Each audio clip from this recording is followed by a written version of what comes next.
Hi, Lisa. Hi, Vanessa. How are you? How was vacation? It was great. Thanks. Tough to be back? A little bit, yeah. Tom did a big upgrade on my computer this morning, so the screen looks a little different on my end, but can you see me okay? I can. Hold on 2 seconds. Let me just go back in. I got out to put my volume on. Yep, absolutely. Okay. Good evening, Mr. Palmer. Evening, how are you? That's a mighty big cup of Joe you got there. Well, the cup's bigger than the Joe. Okay, well, that's good then. I was going to say, I hope it's not going to be that long of a meeting tonight. Oh, you never know. We can talk up a storm. Oh, we can. We certainly can. Besides, it seems like every time I try and log into a meeting, something goes wrong. I don't know what it is. Like this time, all of a sudden, my computer dropped the router off. Oh, geez. Since I got the new computer, there are a few glitches. So it's just weird. Very odd. Well, we're glad you could make it. I think Planning Board had issues. They just went live. Ooh. So. Oh, yeah, no. Yeah, they had to send it on Zoom on the town website. They had to put a new link and everything in at 7:10. Oh, my goodness. Oh, that would make me panic. Yeah, I don't know what happened there, but they are live now. So I just checked. So Andrew, is that your house or is that your barn? This is the barn. Yeah, that's what I thought. It's connected to the house. Right, but yeah. I thought it was the barn. Somebody said something to me after the last meeting. They said, oh, no, that's got to be his house. And I said, no, I've heard about this amazing barn. I will guarantee you it's probably the barn. Yes. So, yes. Yes. The So barn is technically part of the house. once COVID's over, we're going to wire Andrew's house, or the barn, I should say, and we're going to do our meetings from there because it looks like a very calming and happy place. It does. It's already set up. I got a 10-foot screen up there and more TVs. It's good to go. There we go. We are good to go. You know what? It looks comfy. Lots of places to sit. We could social distance just fine. Yep. Watch the game while we have a meeting. Oh, the best. Yeah. Yeah. Monday night football meetings. If you hear yelling in the background, I'm going to try to mute as much as I can. My son's home from college watching football, so we'll see. Hopefully, fingers crossed. We should get the same music from Monday Night Football to start off our meetings. Get us all revved up.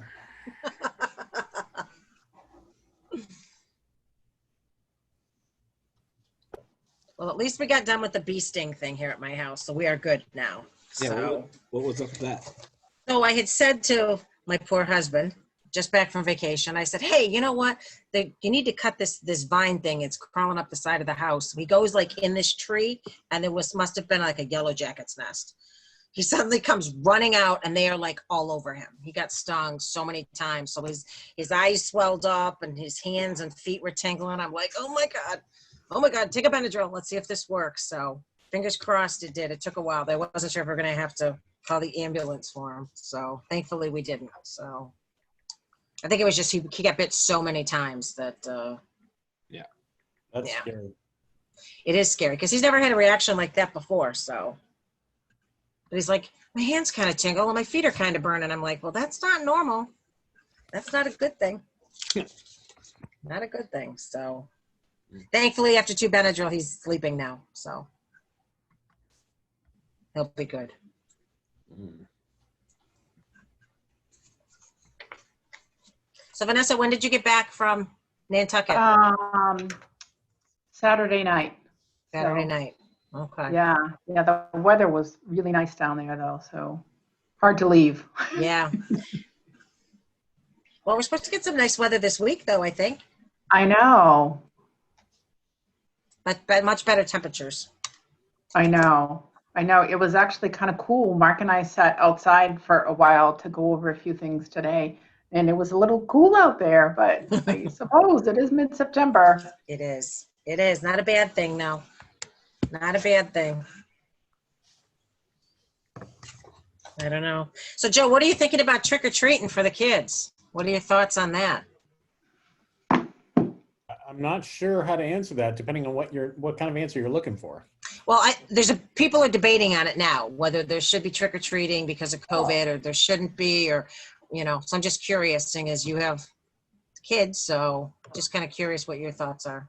Well, we usually pal up and go in a pack with the next 4 neighbors. Yep. So, and go as a troop. My guess is that we'll probably do it. I think the more unstable part of that mission is how many houses want to receive visitors. Yeah. As opposed to how many kids want to be out running around. Yeah. So, I mean, and let's face it, if I'm a house that doesn't even really want kids, all you have to do is put a bowl of candy out on the doorstep.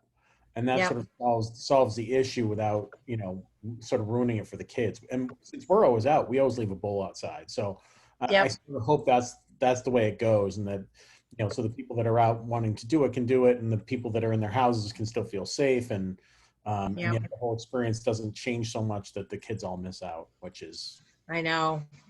I'm Not just that- curious. Not that I really want my kids to have all the candy. You end up throwing half of it out because you don't want to give them all the sugar anyway. Yeah. It's off the walls. Yep. But All right. Well, that's interesting. I bet you miss those days. I do.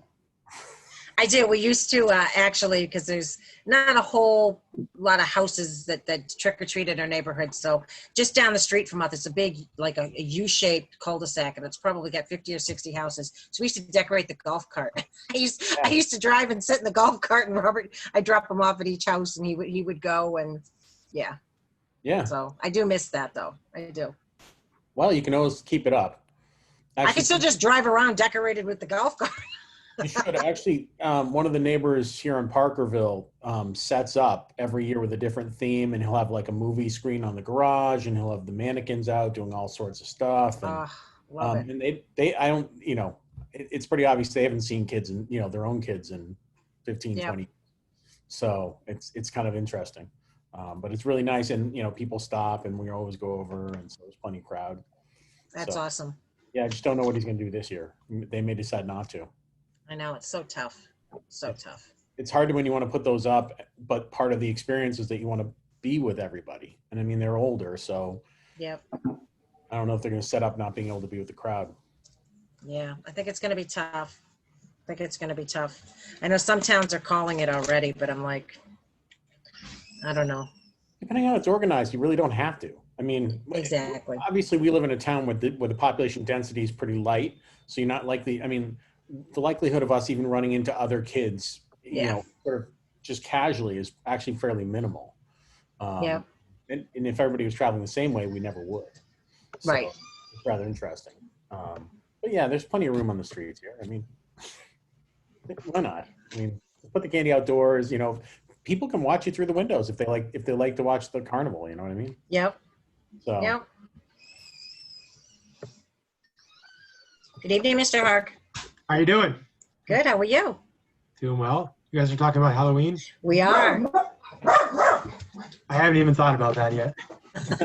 Trying to avoid Getting, the Go ahead. discussion in my house. yeah. I've had a few calls. People are asking, so I'm just kind of curious to what everybody kind of thinks and what they might like to see happen. Yeah. well, it's easy to dress as an outlaw. There you go. Exactly. Wrap on the bandana and go. There you go. I think Jason should just buy like a ton of candy and we can all go there. That wouldn't be a good idea for a lot of reasons.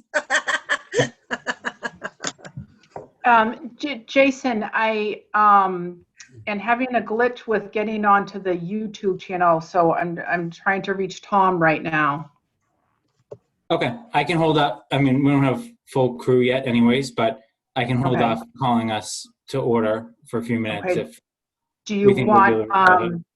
me to make you the host or anything? You can make me co-host. Okay. That way, if you need to do anything. Our MC. But as it says up in the corner, it's recording. That's through Zoom, but not Okay. through Through- YouTube. Gotcha. So that's always a backup, and Tom can always use that link to Sorry, gotcha. upload, but I'm trying to figure out what's going wrong.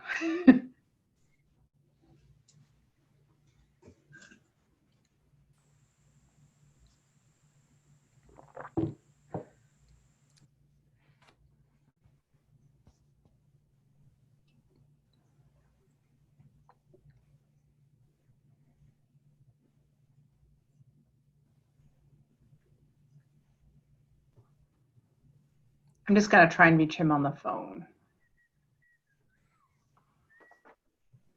Good evening, Kathy. Hey, Lisa.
Jeff, I'm listed to write meetings on this one, aren't I?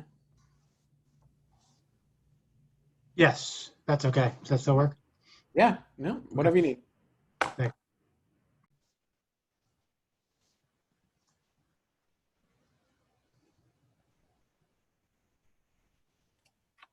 I know Vanessa's on mute, but I think Kathy went on. They're having issues with the YouTube channel, so we're just going to give her a few minutes to see if she can figure that out before we start.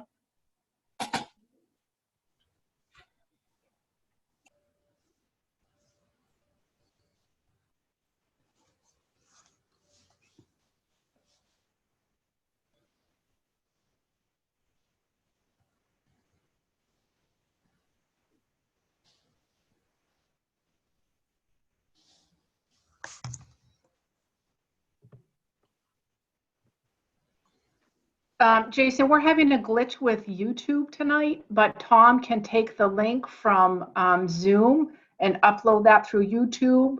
But anyone watching so you can't watch live through YouTube tonight, but you can come in to the meeting through Zoom. Okay, so is he going to post something on the town website about that? I'm going to ask him to do that. Yeah. Okay. So then are we good to get going then? And then, Yep. You are recording through Zoom as of now. okay. Just not you. And then there will be a recording on the back end that will be uploaded to YouTube. It will be. Yes. Okay. Yes. All right. Is everyone else ready to go then? Yep. All right. I will call the Southborough Capital Planning Committee meeting to order Monday, September 14th, 2020, 7:32 p.m. Pursuant to Governor Baker's March 12th, 2020 order suspending certain provisions of the Open Meeting Law, General Law, Chapter 38, Section 18, and the Governor's March 15th, 2020 order imposing strict limitation on the number of people that may gather in one place. This meeting of the Southborough Capital Planning Committee will be conducted via remote participation to the greatest extent possible. Specific information and the general guidelines for remote participation by the members of the public and/or parties with a right and/or requirement to attend this meeting can be found on the Town of Southborough's website at www.southboroughtown.com. For this meeting, members of the public who wish to watch or participate in the meeting may do so in the following manner by finding the meeting at www.southboroughtown.com/remote meetings. No in-person attendance of members of the public will be permitted, but every effort will be made to ensure that the public can adequately access the proceedings in real time via technological means. In the event we are unable to do so, despite best efforts, we will post on Southborough's website an audio or video recording transcript or other comprehensive recording of proceedings as soon as possible after the meeting. With that, I will move to approval of meeting minutes from August 10th, 2020. So Jeff had circulated a version that included the edits that were proposed by a few members at the August 31st. Sorry. We approved August 10th on Friday. We now have August 31st and September 11th to approve tonight.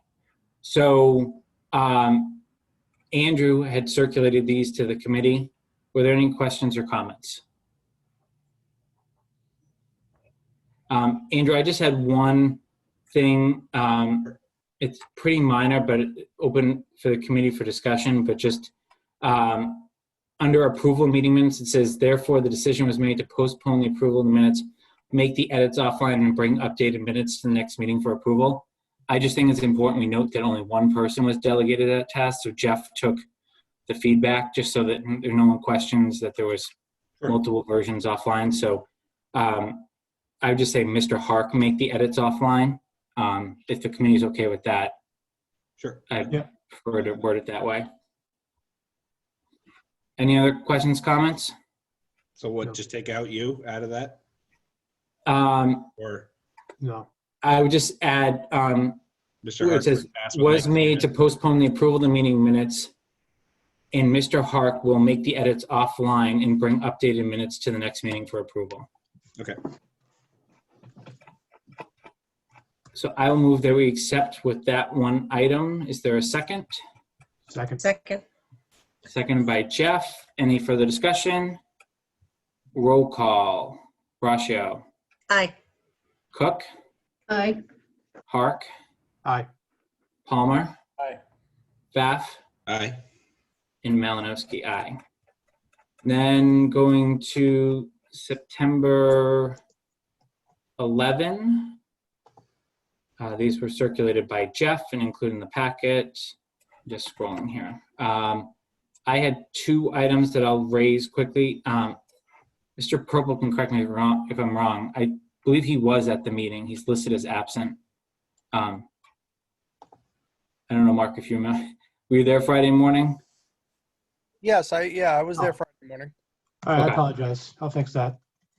It's okay. And then the only other thing that I'd raise to the committee, because it was referenced, is under the ClearGov capital planning module, whether I think it's important to note that we started at a quote of over $5,800 before getting down to the $2,375. So I just thought it was important to note that we didn't just accept the number at face value. All right, so I'll update. The price has been negotiated down to $2,375, down from $5,800. Is everyone okay with that?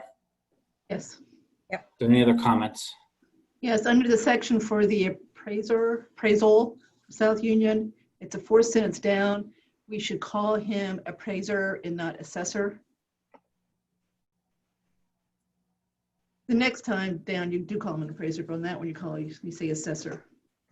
All right, I'll change all references to from You see what I'm assessor to talking appraiser. about? Yeah. Because Sabelli is the assessor. We don't want to mix up the two. Got it. Yeah, the third party is the appraiser. Mr. Sabelli is the assessor. Got it. All right. Absent those edits, are there any other comments? Then I will move with those edits. Is there a second? Second. Seconded by Jeff. Any further conversation? All right, roll call. Braccio. Aye. Cook. Aye. Hark. Aye. Palmer. Aye. Pfaff. Aye. Malinowski, aye. So those carry unanimously. Next item is chairman's update. So included on our share drive was a link to the full engineering report that's been received by the third-party consultant. Included in it has a probable estimate of what the work will undertake, and obviously some very clear images of what the deficiencies are in the building. We will talk about phasing for that in the updates to the capital plan under item 4. But I think the important thing to note is Mr. Parent, the facilities director, has already drafted the CPC application for this project. It's planning to go in with both the windows and the exterior all together as one project to get the scale for the town. As late as this afternoon, I reached out to CPC. They are, Ms. Gillespie, who works for the CPC, didn't denote that they're working on some minor revisions to the application and are going to be opening their application period soon. I did not hear back from Andrew, the chair, in terms of when that application we do, but I would say if the application period closed tomorrow, Mr. Parent's in a good position to submit it, which I think is great. Kudos to him for really shepherding that process start to finish and really finding the right people and coming up with that pretty comprehensive report. I think it's now just a matter of how the project is presented. I also have reached out to the chair of the Historic Commission, given the historic nature of the building and the likely preservation restriction that would be required to undertake this work using CPA funds, just to see if they want to weigh in on any of it, in terms of more level of support for a project of that, given that we would be going under the historic preservation. So that's all in motion. The Board of Selectmen did also vote to support, submitting an application, and they also voted to support a preservation restriction if one was required, which Mr. Mills was very clear from the get-go. If you're going to use historic preservation money from CPA, you would be looking to preserve the actual building, which, given the nature of the building, I don't think we've ever heard any sort of objections to such a thing like we have with maybe other buildings in town that have come up recently. Any questions on that? Jason, what was the estimate for the roof and the exterior? It's 2.2 million all in. Of that is about 400K related to the windows themselves. If for some reason we have to separate the projects and do the windows under general fund and the rest of the project under CPA, there is engineering's kind of bundled in there right now, so we probably have to bid it separately. Also, due to the size, and we'll talk about this a little later, is there's also owner's project manager fees in there, because any project over 1.5 million in town, in the state, it's a state law, requires an owner's project manager. So that's already in the probable estimate. Yeah, so it's the same as what we had in the capital plan. Not quite. The windows were in the capital plan for 600K, and the exterior was in there for 500K.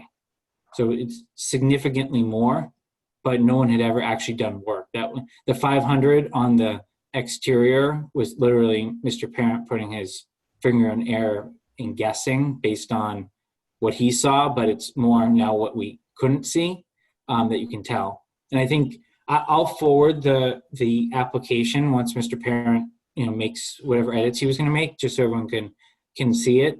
But I think one of the things that I didn't realize was that building really has never had any sort of capital improvements since it was built. So Minor things. Yeah, nothing of this nature, I guess. No additions, anything like that. Just really ADA compliance items, with my understanding. So why would we have to separate the project just because it gets funded from two different places?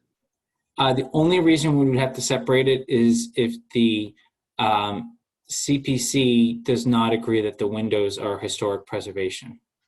I understand that, but why would you have to separate the project? You wouldn't. Engineer, et cetera. I thought that's what you said a minute ago. You might have to separate the project. You go out with one engineer. bid, two different funding sources. So it'd be very similar to what we did with the public safety building. All right, We went out with one bid, three funding sources, essentially. that makes sense. That's not what I thought you said, but good.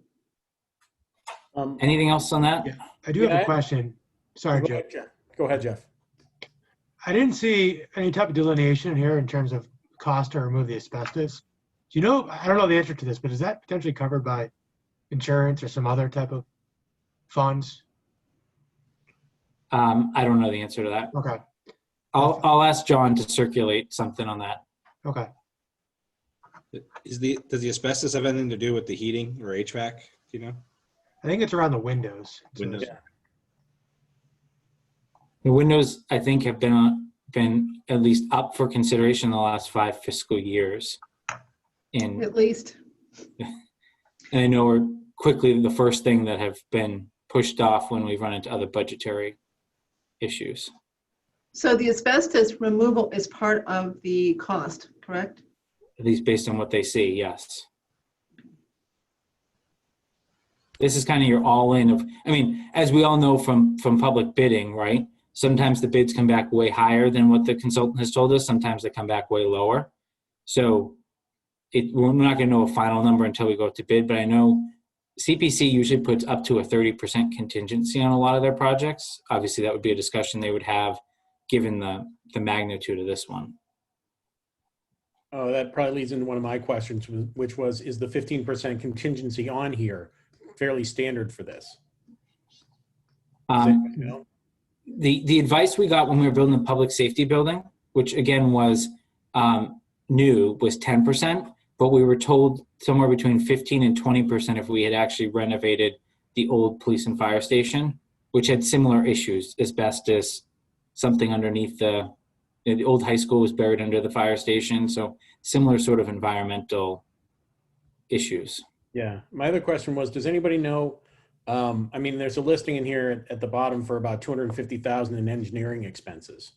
And from the look of what they're talking about doing, I was wondering the nature of the $250,000 quote for engineering expenses, what that was actually for and what was going to. Typically, it would be at least for the as-built drawings, right? So they have to develop a bid set that goes out to the public bid, which basically delineates the entire scope of work. And then on the back end, they have to do as-built drawings. I can inquire whether there's anything more than that, but that's typically what I've seen. Yeah, it just seemed that part might be a little high based upon. It does to me too, Joe, so I agree with you. But to go back to Joe's previous question or statement, in the for-profit world, you never see a contingency of 15% or 20% in a building. Right. 5. So we're in the not-for-profit world. I think the other thing to remember is it's oversight of some of these projects too, right? Is we only have so much control over bid conditions, but it's also how do you avoid spending contingency, and have you vetted all possible avenues for items? Just because you have a contingency budget doesn't mean you spend it, sort of thing. I was just also concerned about how, I mean, that sort of total of $500,000 there at the end might affect the way that we bond it or the amount of money that comes from different sources and how that might be affected. Yeah, the way they have to bid it is we would have to call out like add alternates. We'd have to kind of phase it and have them bid it that way. And then you'd have to probably split time if, the owner's project. I mean, hopefully we don't get to that. Is kind of my goal. So, well, I would say let's cross that road when we get there. Yep. But I'm hoping we don't get there based on how they've drawn this up. Anything else in Townhouse? I think you're just going to continue to get updates on this one until the CPC takes action on it, because ultimately it'd be their job to bring it to town meeting floor. Obviously, we're happy to work through a presentation with them and sponsor it with John and Mark, et cetera. Jason, do you know what the balances are for CPA funds? Does anybody know? I saw in Brian's presentation to the BOS that he didn't actually make was about 2 million, but it grows every day, every time they But cut. remember, it's that that there's 4 buckets. So what's in the historic bucket is what we care about. Plus, they're going to bond it anyway, Andrew. So we don't have to have all the money in there right now. Plus, remember last year, nothing got spent because that article never came to town meeting. We only did we didn't do it and we didn't have the fall. So nothing got spent with what got added to it last year. So they should be pretty flush. Yeah. Just curious what the dollars were. And you'll see in the capital plan that we'll talk through in item 4, right? Brian's done an estimated bonding schedule to make sure that we keep the funds in check if it did go through. Gotcha. Okay. Just a question, because the newbie here. Say we bond this project, it comes in below bid and estimates. Where does that money, the rest of the money from allocation from the bond fall? If we had left over? So It we comes out of typically CPA. temporary, but Remember, we it's also coming out of CPA temporarily fund. bond these things though first, right? Sure. Like, so we don't go out and get a full bond until we know the project cost. So for example, on the public safety building, Yeah. we turned back over 3 million. Yes. Brian didn't bond what town meeting authorized. He bonded what we actually spent. But they Okay. go out and get temporary notes from time to time over the course of the project so they can pay the bills on interest only. And then they make a decision based on economic conditions of when to permanently bond. Thanks.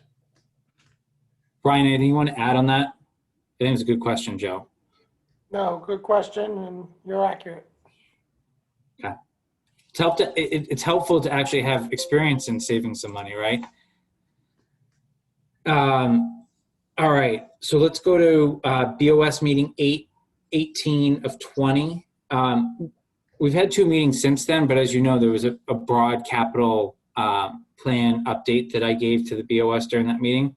I think the only thing that everyone's likely aware of at this point is obviously there is no fall town meeting.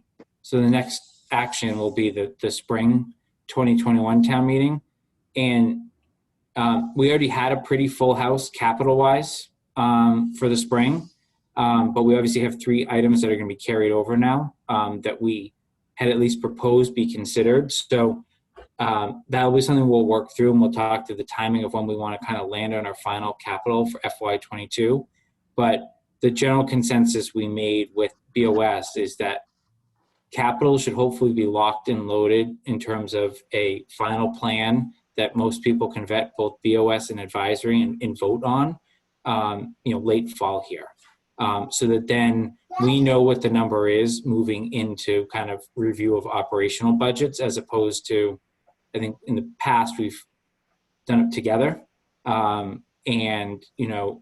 Capital is easy to chop pretty, and it'll really focus where the town needs to go from an operational perspective. Obviously, if the economic conditions change, receipts go down or something along those lines, we can always revisit it up until town meeting. But I think we want to get in front of it and say, these are the true needs. These are the ones we think fit in a normal budget year, and then adjust from there. And also, as we work through it, consider how we prioritize, right? If there is going to have to be something that falls, right?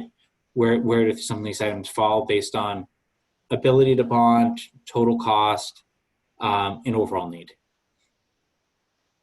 Any questions on that?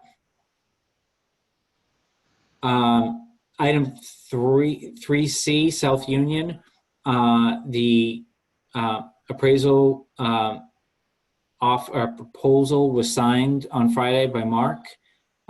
So I've asked for a timeline of when we're going to see that.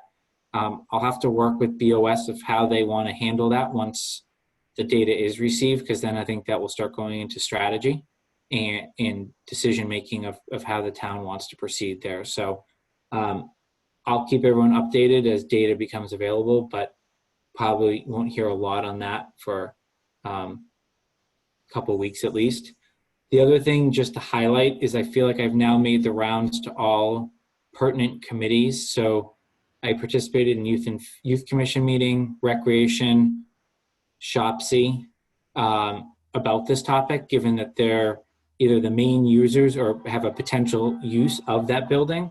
And nothing I'd say that I've learned in those meetings is different than what we already knew, in terms of obviously making sure we have the right temporary space if there is going to, and obviously work through permanent space needs as well at the same time. Any questions on that? All right, I'm going to go to item 4, updates to capital plans since last meeting. So I'm going to, does everyone have the reconciliation? Yeah.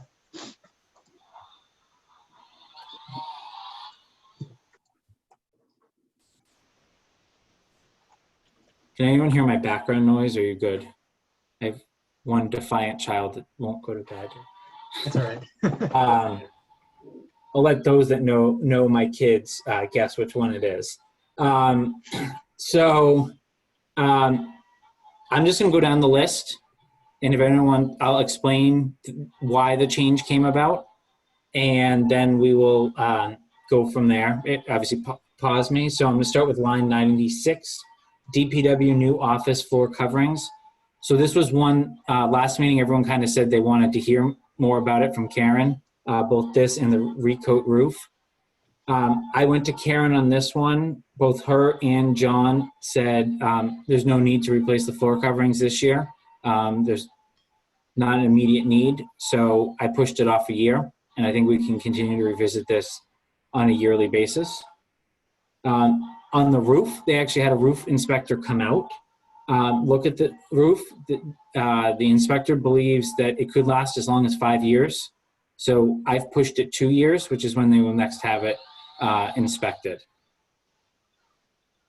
Any questions on those two? They're sort of the same thing, but different reasons. 58, 59, 16, and 46 are solely movement in year. We didn't have a fall town meeting. It can't go into the FY21 budget anymore. So it goes to the spring, which means it's an FY22 expenditure. Jason, one question, if I may. Sure. On 46, that's not going to create an issue with the SCBA match? So the grant cycle, they continue to roll out grants. Obviously, if Chief Achilles is fortunate to get his department the grant, I think it's going to be a conversation between BOS and advisory of how do you match that in the current fiscal year? Because, yeah, we will have to expend that, but there is also a lead time on getting those, getting the equipment. It's not something you just throw in the store. Right. You know, there is some customization. So the good news there is it's 13,000.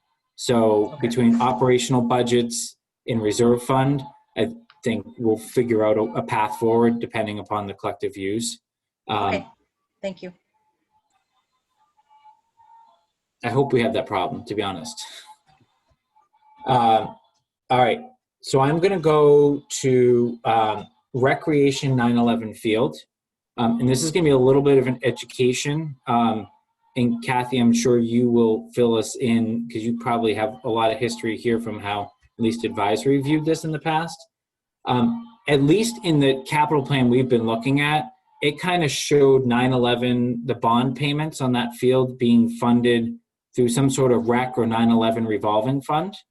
I asked Brian to go back and now that we had officially weren't going to be having a fall town meeting, validate that what we were carrying in the FY20 column is precisely what town meeting voted on, right? Just so I'm not a fan of obviously having schedules that don't talk to each other.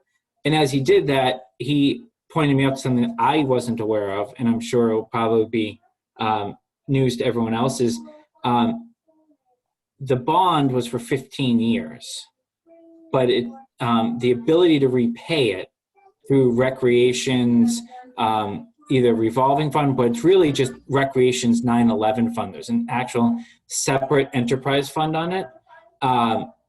Is Revolving fund, not enterprise funds, revolving. yeah, sorry, thank you. Sorry. That's going to take 15 years. In the schedule that there's a separate tab in the Excel capital plan that you have. But long story short is if I look at this year coming up, for example, projected in FY22, we have a debt service, so we owe the bond company $132,000. The recreation director is only saying that they're going to be able to pay 10 of that out of the revolving fund, which means when we think about capital, which includes debt that's already been approved at town meeting, we have about $122,000 expense that's going to be funded out of the general fund. And this is because we haven't received any revenue this year for fields, correct? Yeah, but so let's go back. Because we've never FY had to come out of pocket like that for that field. Yeah, so let me give you last year's number, for example. In FY20, it looks like the debt service was 144,000, and the 9/11 was fund paid about 68,000, which left about 76,000 out of the general fund. Can you go back one more year? Yeah, so initial year, the debt service was FY19 was 147,000, all of which was paid out of general fund. I don't know, Brian, why that was, because it's not like it was a new field. So I might need your help on that one, Brian. Yeah, I think year one was because the Recreation Committee hadn't decided on a schedule yet. So we just funded that out of the general fund. So basically what happened was this was probably going to be a 10-year, maybe a 15-year bond. And somehow it got into a 5-year bond. I say somehow because there's some confusion as to when the bond went through, how it went through as a 5-year, but that's past. So we saved a bunch of interest money, but basically we have 2 more years of subsidizing the recreation, which wouldn't be so bad if it was normal times, because when Doreen was here, she had estimated they could probably pay maybe 40 to 60,000 a year, somewhere around that range. You know, in a healthy year, probably upwards of 60 or 70. Obviously, that's not the case now. I didn't hear the 10,000 a year payment from Tim. I know It's he's in the trying to- schedule that, Brian, it's in the schedule that you had forwarded me from Tim. Okay, so he did lower it to 10. I just remembered 20. He was talking about 20, but I guess it doesn't. I mean, 10 seems awfully low given, I mean, I've driven by that field many times recently, and I get they had 3 or 4 months of no activity, but that field Yeah, looks like it's packed I now. agree. 10 seems a little low, but I know he's trying to be conservative for the next year because of the uncertainty, which I don't disagree with. But so he's trying to, you know, talk to the Recreation Committee and come up with a schedule that at least is a draft, conservative schedule. And hopefully he can work through that. Last I knew, it was still under discussion.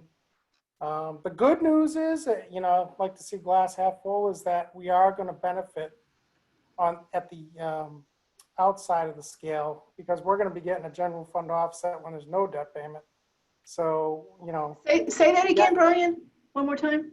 I'm saying that at the, you know, they're going to pay the full amount back. It's just a matter of when the loan is done, they're still going to be paying it back. So we're going to benefit from that a little bit. Well, we've got to make sure that's the case, and that it's understood that the receipts for the 9/11 revolving fund are going to be restricted until that happens. Yeah, and I don't think there's any confusion about that. I hope not. Again, this crosses 2 recreation directors, and Doreen was going to undergo some studies with fees. And, you know, understandably with the COVID, that kind of threw that into chaos. So they, you know, last I knew, they were going to study the fees for 911 and kind of come up with more, you know, current, of a more current fee structure.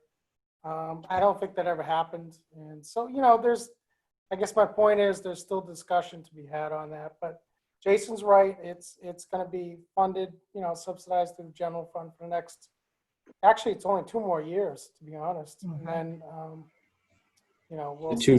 Yeah, I mean, my concern is the 2 toughest years that the town may be facing, right? Yep. Brian, can we refinance this and push this out? Maybe even roll it into the fire truck and do it over the next 8 years?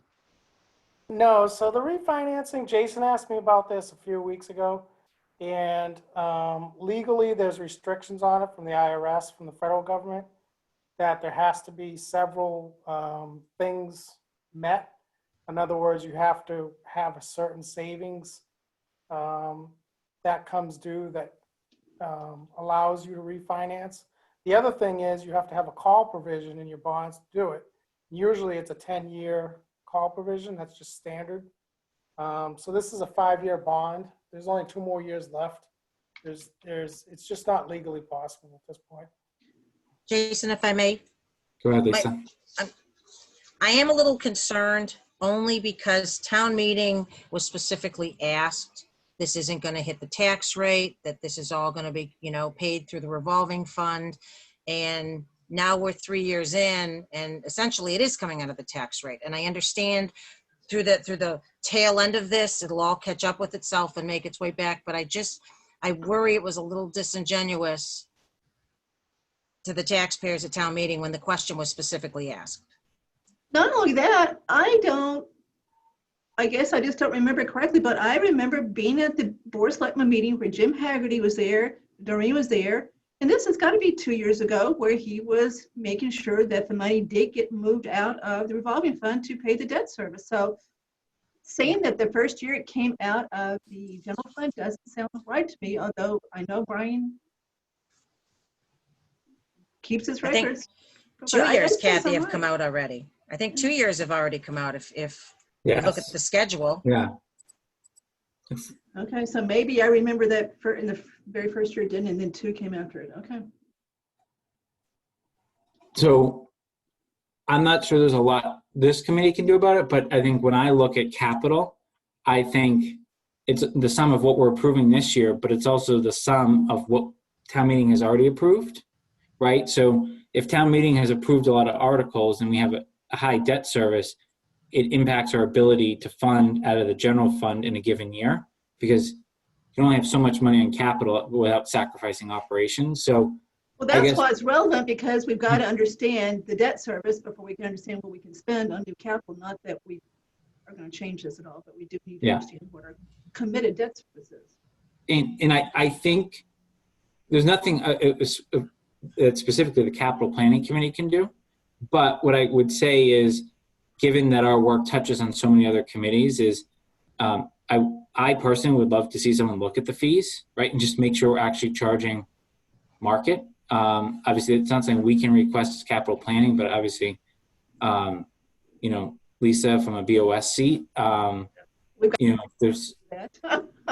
what'd you say? We've got someone here that can do that. Yeah, but I also think instead of having one debt service line that gets presented to town meeting, I think it's really important that we start to show them all of the components that sum to the debt principal and interest line that they're approving, because I can't remember a town meeting where anyone's questioned that amount, because really can't, right? But at the same time, I think it will help people start to understand the decisions that they make at town meeting. It's not really about the initial expense. It's about how you pay it off and what that timing is. So right now we're in the midst of all of these projects that were done 3-4 years ago that were bonded over a 5-year period, not the 20-year periods, right? And I'm not saying these all should have been bonded over longer periods of time, but I just think it's important from a transparency perspective, because that's candidly how I found it. So I think this schedule needs to be iterative. It needs to be updated as Tim has better details from the Recreation Commission. I know they did talk about it at their last meeting, but I also think it's a matter of the town understanding what these things cost, not just in year one, but over the course of their life. Jason, did they say anything why, if don't have enough 9/11 offset, that we're using general fund and not using rec revolving fund? I feel like we should hit that next before we hit the general fund. There's not that much money in the rec revolving fund to do this when you really look at it. So that's why they're going to say it. And they have earmarked what is left to do other things. So they've just got other plans for it. And there's really not that much left. We tried to allocate more salaries to it. And when you really looked at what was there, there wasn't a lot. So I think like your 300 or answer is, 400K? it's a good answer, but I don't think there's enough to do it. I thought there was like 300 or 400K left. No. nothing like that. That's the expenses that they can spend in a year. Yeah, So they there's put on a nothing- program, they charge $100, but maybe their expenses are $90 to put on the program. So my understanding of the rec revolving fund is that it has to directly relate to the programs that they're providing. So unless they're actually providing programs on 9/11 field, which I don't know if that's the case or not, I'm not sure that they can actually do that. The only reason there's more money in it than you might think is because it's built up over the years, because they were trying to build up a fund to maybe fund a whole new rec facility. The profit each year is less than $100,000, much less. So there's not that much each year left over to do much else. I wish there were. But once we realized that, we kind of gave up on trying to get more expenses allocated to it. Any questions on that one? All right, next one is a lot simpler. This was just based on feedback at the last meeting. We had roads and sidewalks combined together. I think the general consensus of the committee was to keep these separate line items. So we've never had a sidewalk appropriation, at least in the last couple of years. I shouldn't say never. I haven't seen a sidewalk appropriation.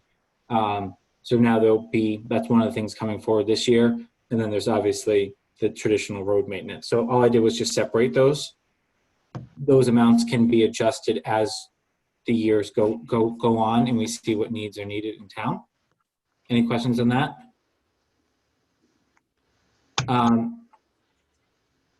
Row 99, South Union had something for this year related to exterior painting and building maintenance / general repairs. Obviously, until we figure out what we're doing with South Union, it seems silly to put money into that. So I did confirm with Mr. Parent that there was nothing there that would like cause the building to close while we worked through that. And he said it was all predominantly aesthetics for this year. So that has been pushed off a year. Any questions on that? Townhouse windows. This is where we took the 675 that John had been holding as a placeholder, brought it down to 400. And then Brian produced a bonding schedule on that. And then row 106 is the exterior renovation work, which was scheduled for one more year out. It's been moved forward to the current year, but also increased to tie to the engineering report. And Brian did do a bond schedule out as well. Brian, correct me if I'm wrong, but I think you were using a 3% interest rate on the bonds. Yep. Okay. So I think last week you got some approved for like 1%, just over 1%. So it does give us some wiggle room in the event the market changes for these sorts of things by the time you actually go out to bond. Any questions on that? Water bonds. So there are some water projects that were approved in the past. In tying out the debt schedules, Brian and I both thought we should get them on here, even though they're out of a separate fund, just for completeness, because there will be water projects in the future that use this for purposes of funding mechanism. The next two, 87 and 88, Brian was carrying in the capital plan 2.5 million for public safety debt, for permanent debt that hadn't been bonded. 500 of it was a short term related to personal equipment.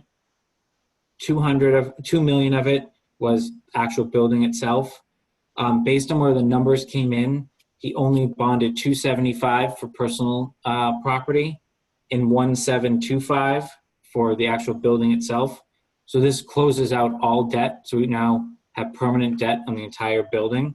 And obviously, given the interest rate conditions, the interest dropped over the years as well. So really what's now reflected in the capital plan is actual principal and interest for the next 20 years or 5 years, depending on which line you're referring to, as opposed to Brian's best estimate. This obviously was a very favorable answer because not only the principal dropped, but the interest dropped as well. So when did the financing of the last tranche take place?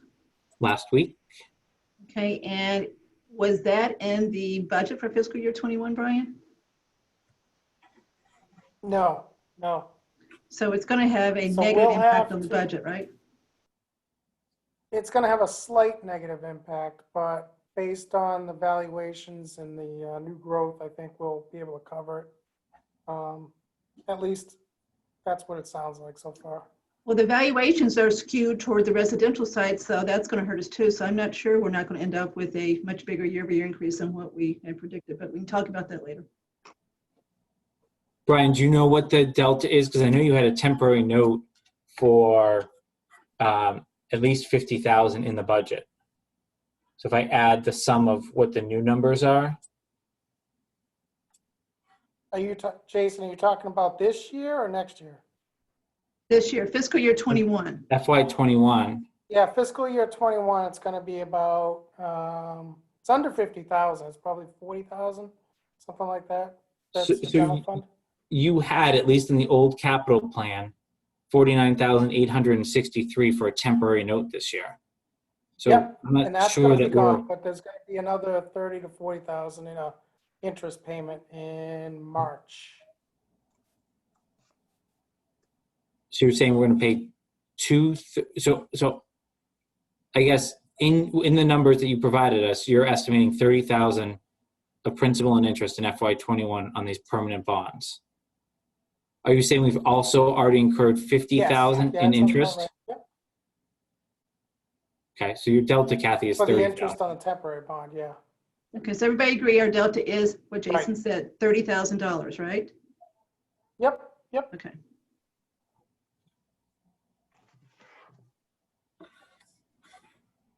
Any questions on those?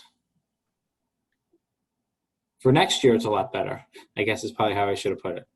Yeah. CPA library restoration. So this is now a permanent bond as well. It's CPA funded, but it's now in here. And then NERI renovations, phase 2 and phase 3. So these are really old projects, but this was one, Brian, where you were able to refinance, is my understanding. So the total principal and interest payments for the next couple of years are now lower as a result of that. I think the savings was roughly 60,000 based on what I saw. Correct. So that's not all this year, but over the term. Are there any questions on any of those? Do we know how much? That's it as far as what we've done to refinance things. We've financed the last tranche of the public safety building, and we've refinanced the 2 old NERI notes. In the library CPA bond. Okay, with that one, I'm not concerned about because that's not coming Yeah. out. Okay. So Brian, what else is out there to be bonded? Just the fire truck for next year? And anything we do Fire at truck town and the fin meeting? boiler. Okay. Did they actually finish installing the fin boiler? They are well on their way of the project. I'd say they're probably, just by their payments, probably 40 or 50% in. They were supposed to get it done over the summer.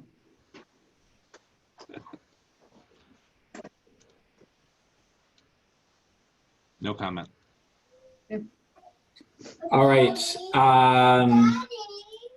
So I think it's good to have a motion. Lisa, you're not helping. Ben, I miss I'll be those right back. days. Jason, I miss those days. Yeah. He's telling me it's taking too long. I think it's good to have a motion at each meeting that we're in agreement on these changes. So I will move that the committee supports the changes dated 9/14. Is there a second? Second, Any further discussion? All right, roll call. Braccio, aye. Cook, Aye. Park, Aye. Palmer, Aye. Pfaff, Aye. and Malinowski, aye. Before we go into the next item, in the actual packet, right, and obviously in the Excel that you all have access to as well, you can see the pivot of what's in front of us for FY22, and you can also see kind of what the funding looks like if we execute this capital plan exactly as it stands now and where our bad years are. So those are the two I continue to look at least in terms of as my barometer of where we're trending. Obviously, there are capital needs that we don't know about here that will come up at some point in time. There are also capital needs that hopefully will come off due to grant funding or other means of funding, but we'll obviously carry them until we get some of that. Any questions on any of those two sheets specifically? All right. Capital planning with the school committee. So in terms of a timeline and a process, I've had multiple phone conversations with Mr. Challen, the chair of the Southborough School Committee. I've also had a conversation with him and Superintendent Martineau. at both of their suggestions just to kind of hash out how best to go about this, but while also realizing the situation that they're currently in. The school committee also discussed last Wednesday night what level of involvement they would like. As any of you know that follow them, they have significant number of subcommittees that they also have, under the school committee. Plus, obviously, they're dealing with a situation now that probably none of them anticipated when they ran for election to that seat. So where we landed was we were going to put together a subcommittee that would have one representative from the school committee. And we have tentatively agreed on 2 capital planning members. It would fall as a subcommittee under capital planning. So ultimately, the appointment authority for any of this goes to BOS. So Miss Martin from the Southborough School Committee has been the recommended member to participate from their side. So what we are going to do tonight is review a charge and select our membership for recommendation to the BOS. Obviously, it's up to them on who they want to appoint, but that's what we're working through here. I think it's really important from a timeline perspective, and I sort of gave everyone a heads up on this the other day. This study committee would only be around through the end of this calendar year. And really, it's to inform a decision of, is consolidation of the schools viable, right? That's the ultimate kind of goal of what everyone wants to figure out. Everyone is working jointly towards that goal. No one's fighting an uphill battle. No one's also saying anything is off the table, which I think is really important when you go down this road, that we have, no boundaries, and we see where kind of the research takes us. After this committee submits their recommendations, the goal would be there would be meetings of both the school committee and this committee, and we would all have like what I'll call a first vote to either tell this subcommittee to go back to work because there's something there that we don't necessarily like or we don't agree with, or whether we agree with the work of the body and that we then would make a joint presentation to BOS and advisory. The timing is as such that if you look at kind of the FY22 capital request, they have significant requests for NERI. While the school committee has not voted yet, they have pulled their request for funding from MSBA for NERI for the roof until we figure out what the body of work that's going to be undertaken here tells us.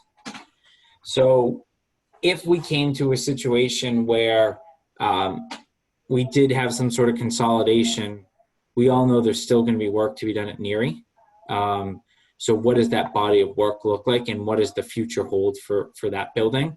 So really coming up with a collective path forward on all buildings. And then it would allow them to submit any sort of statement of intent by May for anything they may need to do to NERI or any other building in the future. So I'm going to pause there and see if there's any, general questions on what the timing is, what the process looks like before we go forward with the charge and the actual membership. So to be clear as to what the timeline is going to allow us to do, it looks to me like there's probably 3 parts to this. First one is to update the study done in 2013 to determine whether it's even feasible that the demographics would allow us to close one of the schools. And if that's a yes, I mean, this is a critical path, I think. You've got to decide that first. And if that answer is yes, you could, if you chose to do it. And second, you've got to determine what school would be the more likely one, the better one of the three, and it's probably two, to close. And then once you have gotten that decision, or at least they're waiting on that, then the third one is to understand the cost of what you would have to do on the one that remains open, right? To allow it to house more students than it does right now. What do you do with the superintendent's office, et cetera? So I don't think we're going to get 1, 2, and 3 done by the end of the year. I see 1 being done, possibly with a whole lot of work, but there's a lot of decisions that are sequential that have to be made to get to the point that you really have a full recommendation as to what we believe would be in the town's best interest. Yes, and I think really what we're trying to understand by the end of the year, and we may find we can't get there because of some gating factor, but that's at least the initial goal, is, is there a path forward, or is there something in the way that just says this is why you stop here and don't discuss this topic any further? But I think the town has been yearning for this conversation for quite some time, and we shall see where it goes. But I think the way you outlined it, Kathy, is exactly correct.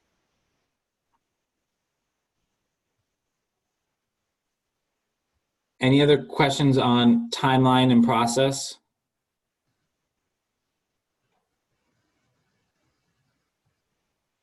Okay. My intent would be whoever is representing this committee would have a standing members report at each of our meetings to just update on where they're at. We'll have to come up with some parameters that all of us don't join any sort of subcommittee meetings in the actual live feed, because it would be a subcommittee meeting, not a capital planning, but we still can watch and, I think provide valid feedback to the group through the members report section at each meeting saying, hey, we're going down this path, what do you think, sort of thing. But I also would recommend whoever we vote on in terms of membership, that they be open to feedback from the rest of the group and really bring back, hey, we're thinking about this. Is there a different angle we should take, et cetera? Because I would assume that's what Ms. Martin will do on the school committee side as well. So I guess any questions on the draft charge?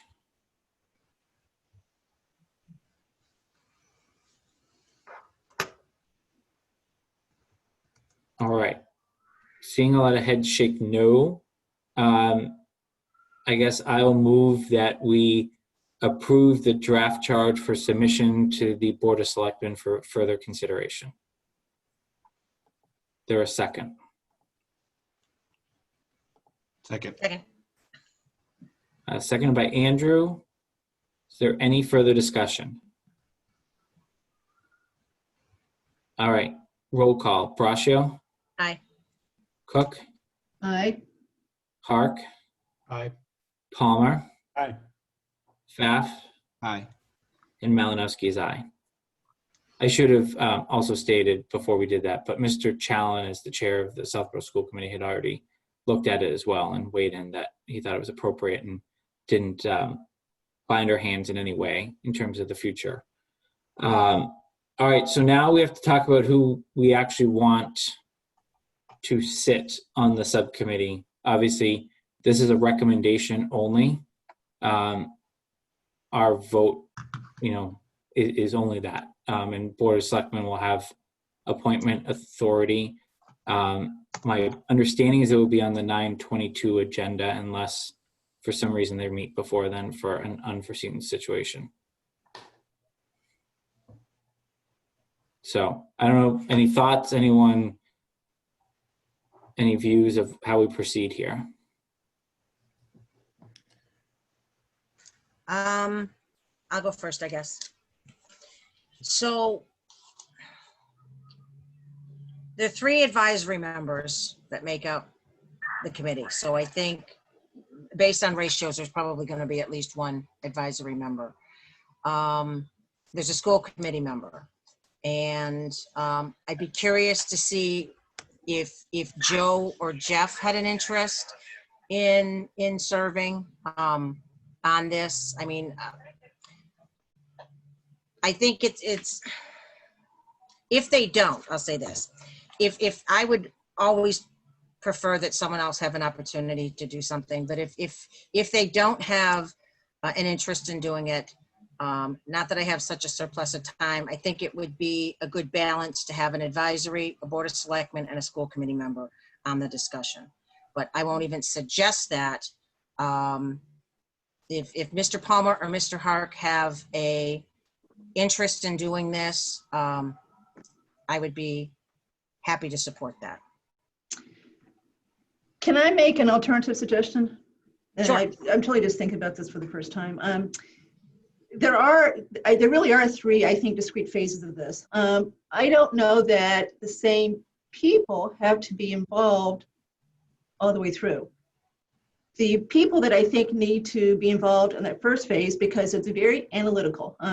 So we're talking about updating a report that took 8 months to put together the first time with 15 people on the committee, and everybody did quite a bit of work. So there is going to be a lot of work, a lot of data to comb through. We've got the money. We're not starting from scratch. It won't be as many hours as last time, but it's going to be a lot. So I would say that you want 3 people, 2 from advisory, from CPC, to be the type of people that are used to doing that, as far as what they do for a living, what they do otherwise. And I don't know who that is, because I still am not quite sure what, Joe and Jeff do. I know what Andrew does, I don't know what Jason does, and I know what Lisa does. But it doesn't mean that the same people then have to go to the next phase, which is, okay, we've decided that we've got the demographics that will allow us to do it. Now let's decide whether we think we should do it. Then that's a different type of person. So I'm not sure we have to have the same 3 people, these 3. We could, but I'm not sure we have to. So Kathy, on that, how would we then, we would have to adjust the charge, because the charge you have now is for 2 people. What, you would have 2 people resign and 2 other people step forward? I mean, what are your thoughts on how that process? Well, as I said, it's the first time I thought about it tonight, so it's no deep thinking here. It's just, I just know how much work went into that first one. So be careful what you ask for here, or what you volunteer for. Because I think that's where I think the lion's share of the work will go. I think the next 2 phases, well, the third phase is going to be big too, if you really decide to, rehab Neary and take Woodward out of the school picture. So I don't know, Lisa. I don't know why, if anybody thought this was reasonable, why you wouldn't then go to board selectmen. Okay, now for the second phase, we'd like to replace this person with this person and ask them to move it. So I'm just saying, this is truly, I hadn't thought about this. Well, I guess maybe if we, Jason, just ask, who has an interest first, and we can kind of go from there. I don't know if, again, I'm going to go back to Mr. Palmer and Mr. Hark. I mean, Let's start with Jeff and Joe, and then Okay. we can move. Okay. So I don't know, Jeff or Joe, your thoughts. I would say I would be interested. I just don't know if I can commit that amount of time between now and December, unfortunately, to give it the time and effort that it needs for what it warrants. I don't know if I could commit that right now.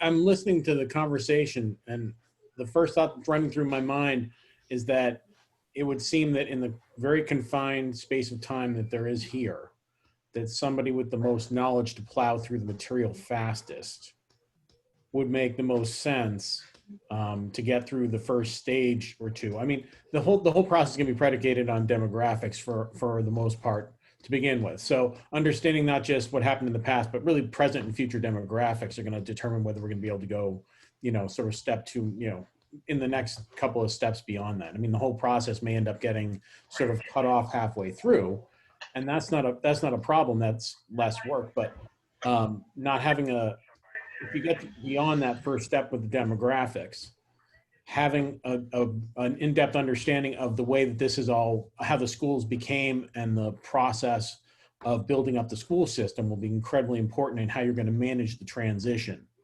to that next space. So actually maybe having 2 or 3 people, or one person for each stage, for instance, might actually make the best sense as to which one of us would be the best to have at each individual stage. I think is my first thought. I'm not opposed to trying to plow in and do, a lion's share of work to catch up. But I have the feeling that, the first couple weeks are really just gonna be playing catch up for whoever, at least for me. I don't know, maybe it'll be the same for Jeff, but I don't have an in-depth knowledge of, the school logistics and the history of the school logistics. So catching up on that will take a couple weeks. But I'm willing to do that. If the committee likes that idea, I'm more than happy to try and jump into that. I guess I'll share just one view is I think we need to try to keep it to 2. I just keep hearing 3 thrown out there. The only reason I want to stay with it, I know Kathy outlined 3 stages, but we have 2 members in the church. I just want to make sure we keep those separate, right? Because I think it's really important that we not try to, I'll call it, add more to the committee. The reason it came about in this structure and the reason the school committee came back with this proposed approach is because they think, it's really more of a working group. I know the charge calls it a subcommittee, but really this is just, people that are going to be willing to roll up their sleeves, get into the data. Now, look, if those 3 people get in there and are like, this is more than anyone can handle, right? And Kathy noted how many people were involved with the initial report. There's no saying that someone can't come back and ask, right, for more help, right? And I would be naive to think that someone wouldn't, whether BOS is the appointing authority or school committee, if we say, we need this sort of skill set from our 2 bodies, or maybe a 3rd body that we're not currently working with, that we wouldn't do that to get to the right result, given, this impacts every demographic group in town, not just those with kids in schools. It impacts the future of your senior center. It impacts the users of recreation. It impacts pretty much every taxpayer, obviously, in their pocket. So I think that this will grow over time depending on where you go, but I just wanted to point that out. I also think we need some consistency at the same time to make sure, things stay, right? So I'm not opposed to if we get to a phase someone right now doesn't have the time or someone doesn't, have the perfect skill set. We do need to have some sort of consistent picture, because I think that's also where you just tend to drop things, right? And not on purpose, but it's just the nature of how any of these things work. So those are my 2 thoughts that I'll weigh in there. So Jason, where did the number 3 come from? Who decided that 3 was the right number for the subcommittee? It was sort of an informal conversation between Roger and myself. The school committee didn't vote on that, but I feel they voted on sending 1 member, and they knew that we were thinking of 2, right? It's not like they sent 2, we were sending 2 to even. So I don't feel comfortable having 3 capital planning, because then let's just say there is some disconnect between what capital planning's thinking and the school committee rep are. Then you pretty much have 3 to 1, 3 to 1 on an issue. It's a lot different than 2 to 1, to be completely honest, in terms of you still have a majority, but you also could have a 2-2. And I don't think having even numbers on such a small committee makes sense. So that's really where it came from. The school committee offered 1 person. So, and they knew that we would be leading it and would have more, but my goal is anything that comes forward is a 3-0 vote from whoever these folks are. Well, I would point out that no one on the current school committee was on that subcommittee. So therefore, they didn't have a lot of background to know how much time it took. So that may be why they think 1's fine. So remember, the other option they talked about was just having this committee of 6 run with it. But the more they thought about it, they thought having a smaller working group to start. Again, I think flexibility is really the key here. Is whoever we send forward, right, working with Ms. Martin, needs to be ready to raise their hand and say, we're in over our head. We can't do this as 3, and here's why. This is what we need. Or say we're trending fine, but we're open to feedback from both groups, right? That's, I think, what the standing members report that I envision is I'll give it as long as whoever these 2 people are want, because it's so important in our meetings. And that's probably going to be a key agenda topic for us as we head into the winter. I mean, we're in pretty good shape for next year. We have some things to button up, but this is going to drive where we go with Corderville. This is going to drive where we go with the library. This is going to drive where we go with all the recreation needs that are in town. I agree, but until the decision has been legally made to close the school, which has, that's a school committee vote, right? That's not our vote. That's not the town vote, the school committee. We're still a long way from that happening. And so, we're going to have to continue with the overall capital plan with some assumptions, I think. So, okay, I'm fine with starting with 3. So I'm sitting here thinking about what all has to be done. Last time we actually went as far as, estimating the operating costs that we're going to say. We just assumed that Neary was going to be shuttered, not replaced, not used. This is different. We're going to use whatever building we shutter for something else. So there's a lot into that computation. So we won't have to do that with phase 1. I think, phase 1 is just focused on whether the demographics support closing the school. And we stick to that. Then I think 3 can probably do it. But it's going to be a lot of work. Was the 2013 report or the 2013 report the one that was already included in materials that we had at the beginning? Yes. Okay, that did include the demographic chart. I do remember that. Yes. We So spent that a lot of time on demographics. That Yeah. was kind of the whole ballgame. And then we got into, well, then should we do it if we can? We concluded we could. Democrats supported it. So understand, we concluded we could, but there was such a fear that if we closed a school, and we would have had to have closed Neary back then because we would have lost the reimbursement for Woodward. That's not a problem anymore. Woodward's about to be paid off, so we can close Woodward. Back then we couldn't. And so then the issue was, okay, if we make a mistake and close the school and have to reopen Neary, the cost for doing so was going to be prohibitive because it was going to have to be retrofitted with all ADA and da-da-da-da. So that's what caused the decision to be made the way it was in 2013. We could have done it. The decision was made not to do it. The committee recommended that we not do it, and it went no further. But you felt confident that you could fit all the students that are there in the other buildings. And the idea was it to close Neary entirely? Is that what you're saying? Mm-hmm. Okay, because you'd also lose the gyms and the other facilities that a lot of the youth sports are using. Yep, so it was going to save about $400,000 a year. We're going to close Neary completely and sell it, do something, but not use it for town property. The reason there was a lot of concern is because the demographics, it's not a science. There's a lot of art into it. They can predict demographics all they want to. The closer it is, the better off they are. But there can be some big swings in demographics, and we know about one that would cause it to be swung here. So that's why you have to be careful too and have some cushion in those demographic numbers. And we put cushion in, but they were still concerned that if they were off, we would have a problem. Yeah, and I think we should be pretty clear that I think the potential school that's in play here is Woodward, because now of the change in facts that Kathy outlined. We got 3 years left of that, right? So this is going to take a long time to figure out an ultimate plan. And part of this work would also be looking at Neary. What does it need? If Woodward closes, obviously Neary has to stay open. So what does it need? Or is there another plan that we're not thinking about? But Woodward is very attractive to the town from a thing about central location versus Neary is very attractive to the schools from it's a campus, right? So now you have all but one school on a campus, the fields, the ability to do things side by side, but also create flexibility for those unknowns, right? Like I know Kathy has floated Park Central in the past, but like what other developments may come to town, right? During the time that these schools are up. That bring a bunch of kids with it. You need. Yeah.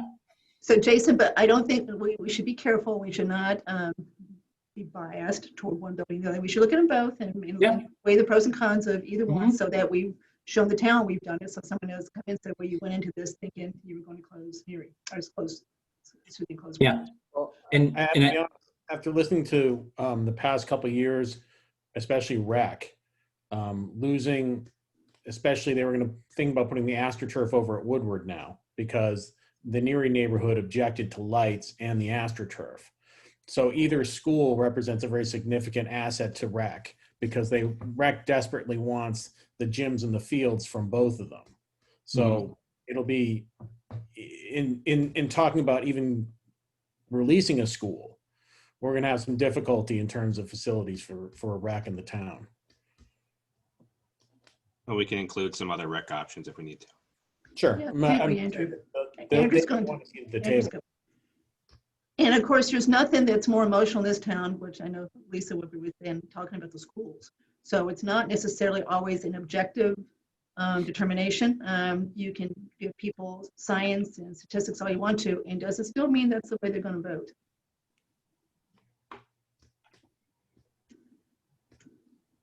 No, I agree, Kathy. I don't think whatever the decision is going to be easy. I know Woodward has been floated around for a while. You know, the opportunity to have a complex with fields and everything at Neary. Joe, just to your point on Woodward. So no matter what takes place with Woodward, the fields out front, and Kathy, you can correct me on this, the fields out front are covered by a trust, the Choate Trust, and it is meant to stay fields no matter what. Oh. And that is overseen by Fay, St. Mark's, and Recreation. Am I speaking correctly on that, Kathy? I know there was a discussion on this. It's Fay, St. Mark's, and the two heads of Yes. school and our superintendent. Okay. And we Superintendent. had to- I won't. Yeah. So, Sorry. but I thought I was the chair of the school committee, the Southborough School Committee, but I could be wrong because we had to take 35 feet of that property for purposes of public safety access driveway. But of course, everyone worked together. So none of that was happening in a vacuum with those three leaders, whoever they may be at each school. But that has to remain a field. Yeah. And in the closing of schools, in the past, when you looked at it, Catherine, were labor costs factored into any labor savings, or was it really just facility savings? It was facility savings. We still had the same number of teachers. So no, it was really facilities, literally utilities and cleaning and things like that. And it was $400,000 back then. So it wasn't as big as we thought, which also didn't get people very excited. So yeah, it was just literally the building itself. There's the same number of teachers. Yeah, because I remember when we were looking at the budgets, it was the school labor costs that were really driving a lot of the inflation moving forward. At No, least absolutely. we voted. It's all labor. Yep, Yeah, it is. we voted in that 3% pay increase over a bunch of years, and so interesting.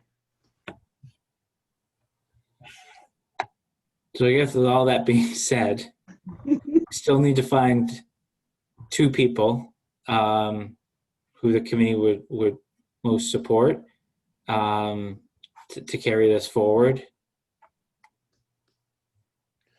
I'm willing to jump in and give it a full swing. I'm a little rusty on a lot of the demographics, but I had to go to business school, so working with economics and demographics was part of the deal.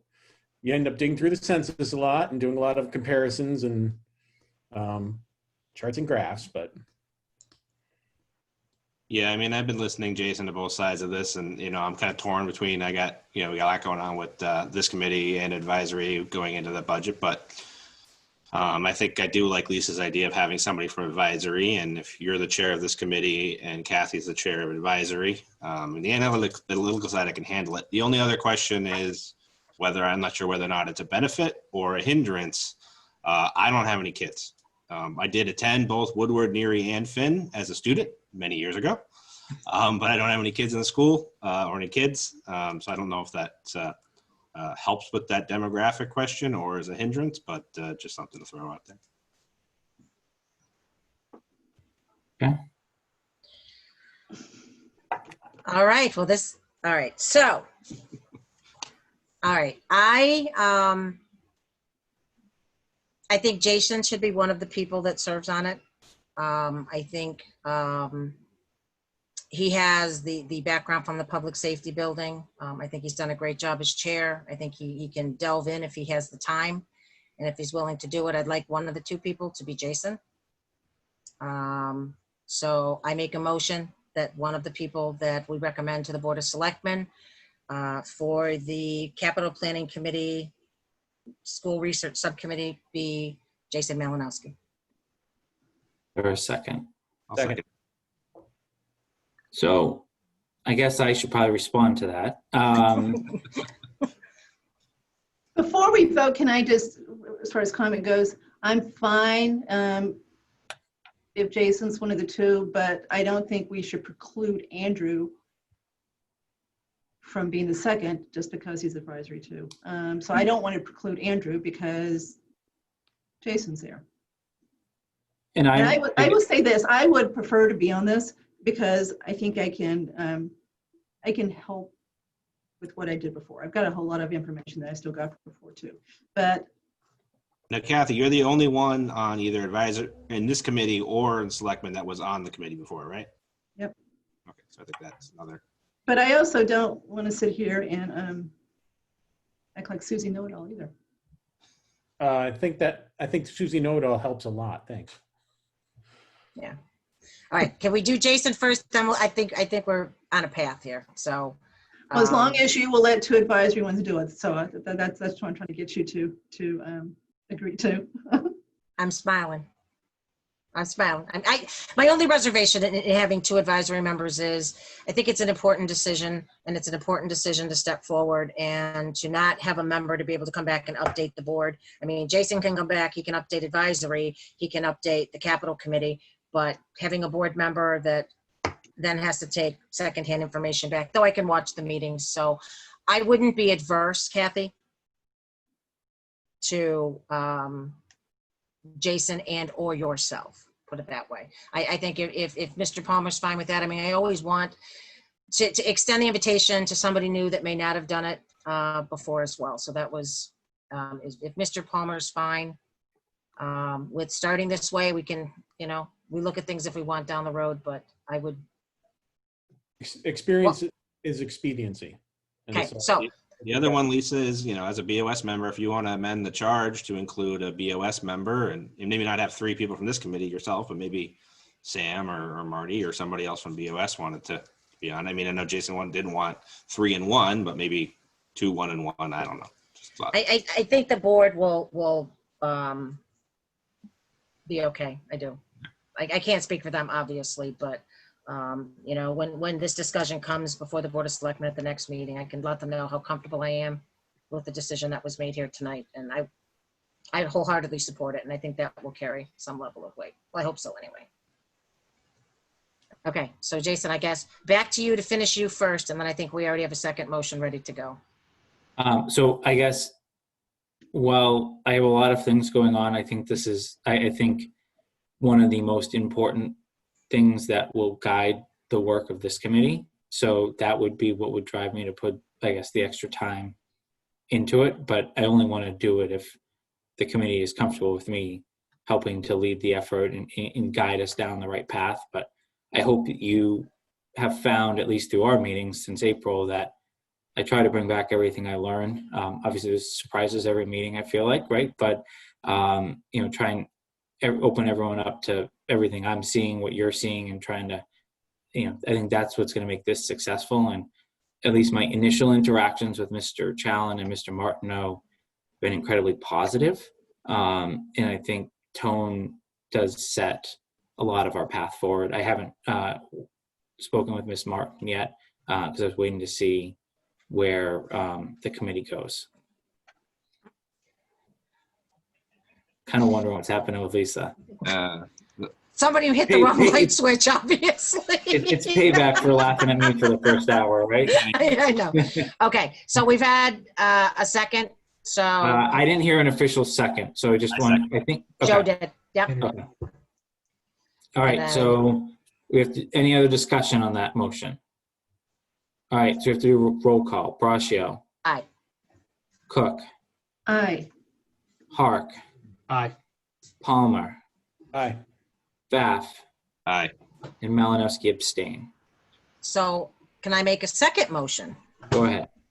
I would like to make a motion that we appoint Kathy Cook as the second member of the Capital Planning Committee School Research Subcommittee, based on, I think, her history on this and her dedication as well will definitely serve everybody well. Second. All right, so I heard a second from Joe before Andrew, so I'll give second to Joe. Is there any further conversation?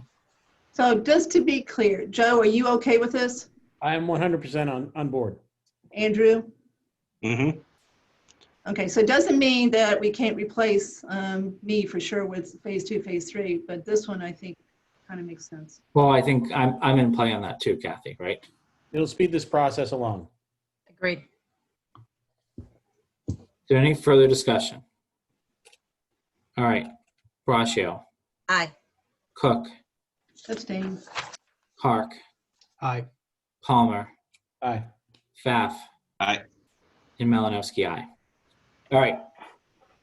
Okay, On so to our next- officially stacked with advisory. That's okay.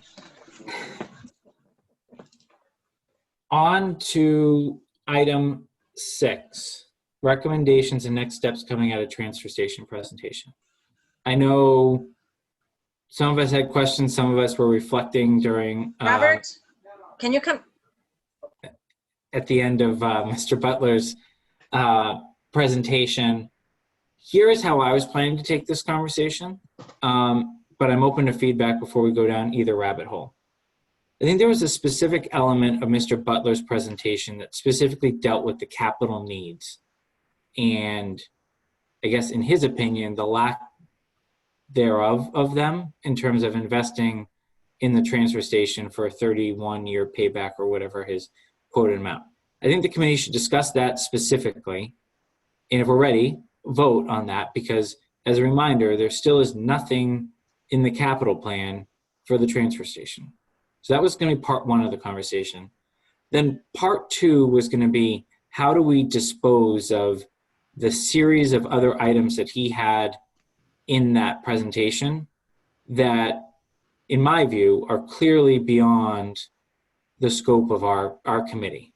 And how do we effectively either hand the ball off more or volunteer someone on this committee to work with Mr. Butler to advance them at the will of BOS, advisory, Public Works Planning Board, or anyone else that may have a stake in that. So that's how I'm going to divide the conversation. I'm going to start with the capital part, but I guess before I do, does anyone have any questions on the format of that discussion? No, but I apologize for the yell. I couldn't shut my mute off before I called my son to come get the cat. So okay. I apologize. All right, so let's talk capital. Did anyone have, I guess, any views and or a need or want to see additional data to support Mr. Butler's, I guess, confirmation or recommendation that we not invest heavily in the transfer station at this time? No. I would say I'm totally on board with the, not invest heavily in the transportation. The only part that I had a little bit of a knowledge gap was in terms of like picking up from small businesses and whether or not we want to use our excess capacity. But that would be more like capital for a dump truck or a trash truck, not for the station. But okay, it's kind of a different discussion, but capital related. I think that's part B then. We'll put that in your part B bucket. Okay. So I'm not hearing anyone that has any sort of items. So, I mean, if you think back what this decision means though, right? Like, especially given, I'll call it the relative amount of silence on this, is we had been carrying a $3 million capital item. We had a $35,000 budgetary item that was supposed to go do an analysis on that. I mean, that essentially is disappearing if we support that recommendation. And I think, to me, I was surprised at the result, which is also why in the Q&A I made sure Karen was comfortable with it as the department head, because obviously sometimes you can have different paths forward that have multiple merits. But I think this is a good lesson, I think, to the town of not jumping in feet first into something just because we haven't done something on it for so many years, in that there may be other better uses of funding. So that's where I came out coming at the meeting. So I personally think that we should motion, and I'm going to motion right now, that we support the recommendations of Mr. Butler, that we do not undertake any substantial renovations to the transfer station as part of our current capital plan analysis. Second that. Second. Seconded by Andrew. Any further conversation? All Only right. thing you wanted to say, Jason, is that, you know, if this is the case, this is alone worth having this committee. Success right there. Well Mhm. said, Andrew. Well Yeah. said. All right. With that, I'll leave it on that note. So Braccio, Aye. Cook, Aye. Hark, Aye. Palmer, Aye. Pfaff, Aye. and Malinowski, aye. All right. So now there's a whole series of other items that I think warrant action by someone.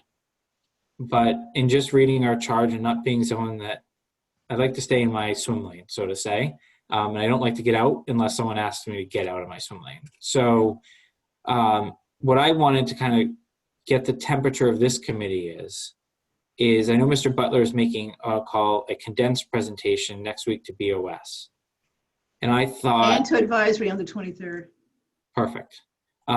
I thought it would be appropriate that in those presentations that there be some recommendation from capital of either A, we have a member, let's just say, that is willing to continue to work through this with Mr. Butler, given that he isn't an appointed member of any committee. There's surveys that clearly need to be done. There's reach out with the Board of Health, et cetera. Do we want to have someone kind of continue to work through this to make sure that 3 years down the road, we don't have a sudden change in the vote we just took because of changing nature of operations or we don't have the right data? Or do we want to just break up all of the recommendations and I'll call it, do a handoff to BOS advisory? And I would think Public Works Planning Board should be weighing in here as well. They have been invited to all of our open meetings as well and alerted well in advance. So I have no preconceived notion other than I'm always weary of handoffs. And we got this thing so far, like we literally got it into the end zone and now we're kicking the extra point is how I would probably put it.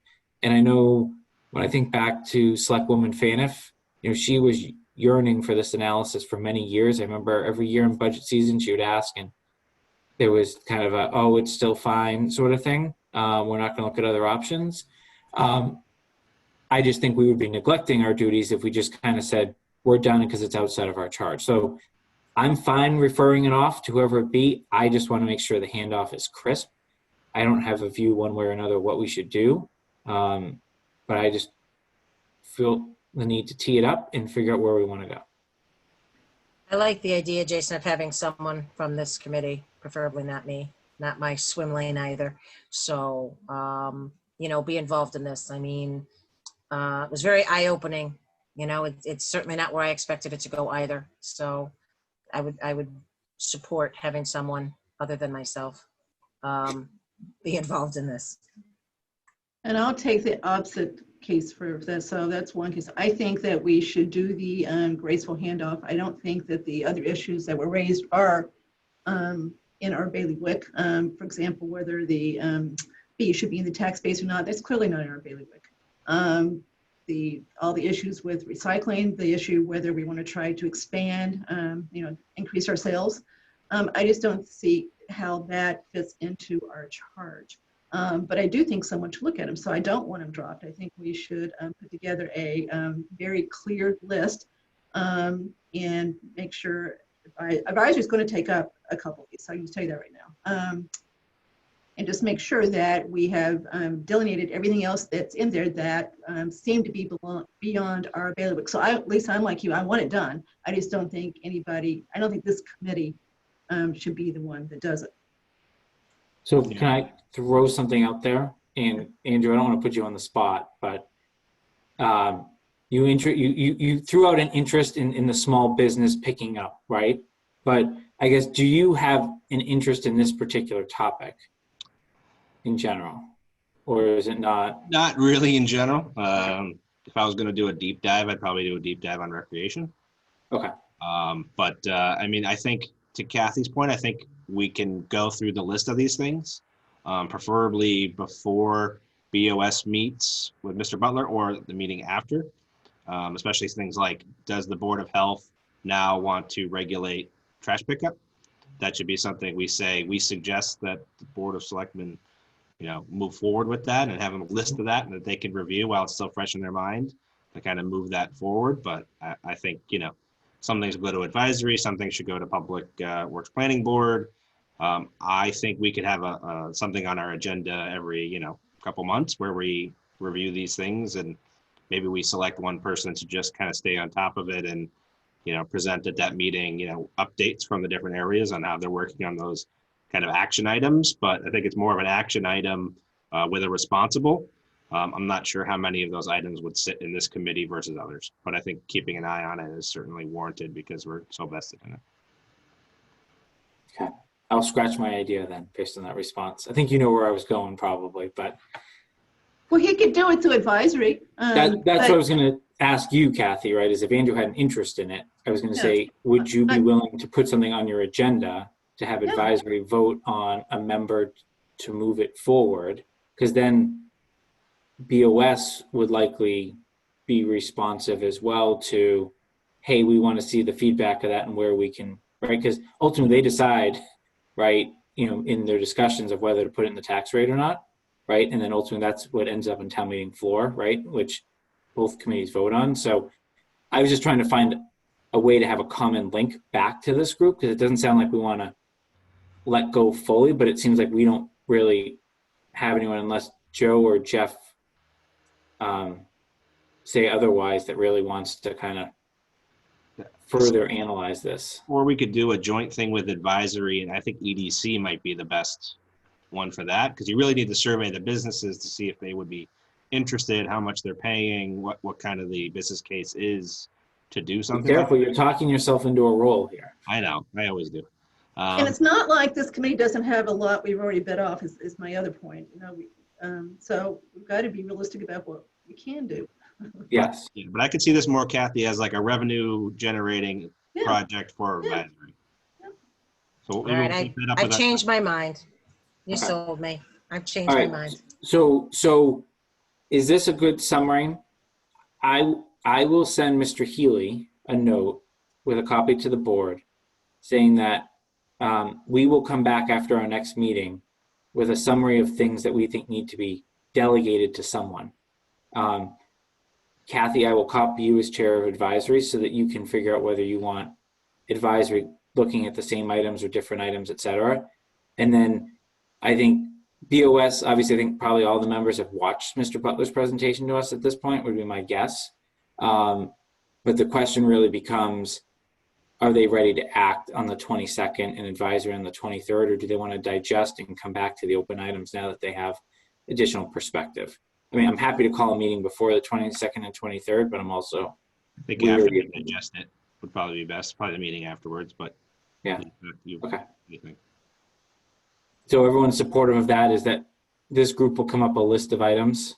I guess what I would ask is, given we can't compile them all via email prior to a meeting, if everyone can kind of come up with your own list, bring it to the meeting, we'll just consolidate it and then formally vote on it. Does that make sense? Yeah, Jason, can you send out maybe just a list of what you think are the action items first? We're not each coming up with our own, and then we can kind of think who we think is responsible with some notes kind of thing. I guess what I'll do is I'll draft kind of the memo that I'm planning to send post-meeting. That way we vote on a memo and you add items that I forget along the way. Perfect. Or delete. But I think the Board of Health one's the key one I want to get someone thinking about. Exactly. I actually had a memo drafted for this meeting and did not include it because I felt like I need to get direction from the committee of where we want to go. So anything else in transfer station? All right. Next item is item 7, discussion of public input received through initial feedback. So as you know, at a prior meeting, we decided to just get the pulse of the community and see if there are ideas that really hadn't popped onto our radar screen. There was about 27 responses. We do have individual IP addresses and names of people that submitted them. I didn't feel like I needed to put that out there for this, but these are verbatim responses if you couldn't tell. in terms of how people replied to the feedback. Some people did comment, well, they thought it was a survey, not a feedback form, right? Because it was open-ended on purpose. But I guess my intent with doing this, in 27 is certainly not a representative sample in any way, shape, or form, but just was to kind of continue to see if there's, I guess, items that department heads haven't brought forward that we need to be considering, and or if there's items that just haven't popped on any of these 6 minds on the call that we need to be considering. And, you know, my takeaway from the feedback was, I think all of these are encompassed in some way, shape, or form. Some clearly just are not capital items, period. But I think we should continue to make people aware and the community aware of what we're doing, because it doesn't mean that something else won't pop up or another idea won't pop up. But I mean, there was a lot of discussion about sidewalks, obviously with that coming forward this year for the first time at town meeting, a very long time. You know, I think it was comfort and validation on some of the things we were doing as well, that people were generally interested in it. So I don't know if anyone had any other takeaways from any of this. Yeah, I would say, Jason, like with to your point, like sidewalks is obviously a theme you've seen multiple times here where, I mean, there's the sidewalk kind of repair piece of the capital, but there was never a that sidewalk project kind of capital plan to fulfill that, whatever sidewalk project plan. Yes. And then the other one is like the rec center and the art center. There really isn't anything there unless you kind of rope that into what's going on with Woodward. Yeah. So besides that. Anyone else? Should we dispose of these somehow? Is there a way to respond back? It's a good question. I hadn't really come up with a formal plan. I mean, I could send an email to each of the people saying on behalf of the committee, thank you. I wasn't planning to do 27 formal responses unless someone wants to send 27 or you want to split the list in some way, shape, or form. Because I think some, right, are, hey, we're working on it, follow our meeting. Some are not really a capital item, not really within our purview sort of thing. Or some were just very specific to one residential street that really isn't like a broad plan. Like mine. Yeah, Jeff didn't submit that one, by the way. So I don't have a. Just curious. Only thing I would say, Jason, is maybe we think about this list a little more, and maybe we get some more responses and put together a couple proposals. You know, just kind of finger in the air, not with costs, but you know, okay, a rec center with a pool. We do all the sidewalks from the sidewalk plan, and you know, blah blah blah. We do a couple other things, and we put that into more of a survey, and we can get more feedback. So that way, I don't know, just a thought. We do an FAQ thing and post it on the website, town's website. Jason, I will say I heard a lot. I didn't a lot, but I had gotten a few phone calls from people too that they were confused. They thought they were taking a survey and there was like a blank line and they didn't know what to do. And it led to, I think, a huge level of confusion. I know it was shared all over Facebook, and that seemed to be the one theme that I kept hearing over and over again from people was it just has a space. It doesn't, you know, we don't get to check any boxes or, you know. So, I mean, I guess, can someone come up? Clearly, that's what people wanted. So, like, do we do like a prioritization to make, I mean, again, I guess my concern with doing something like that would be demographic, right? Is, are you skewing it towards one demographic or another? Depending on, right, who uses Facebook, who uses social media, who checks the town website, who checks the blog, or who doesn't participate in any of that, and they just show up at town meeting. Yeah, maybe we take this list and we put together a survey with, you know, not necessarily voting, but select which one of these you'd be interested in, multiple selection.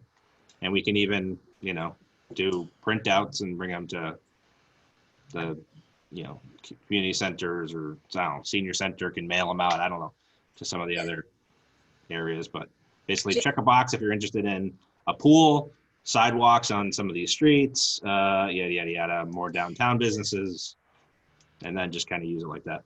So also, I don't believe, did we utilize the email list in sending out the request through say recreation or through the senior center. I mean, there's huge email lists. If we could maybe draft something, a flyer or something, Jason, something very simple, telling people, hey, go and, you know, this is your chance. Here's your 1-sentence opportunity to tell us what you're looking for, you know, so they're going into it not expecting to specifically, you know, looking for a multiple choice.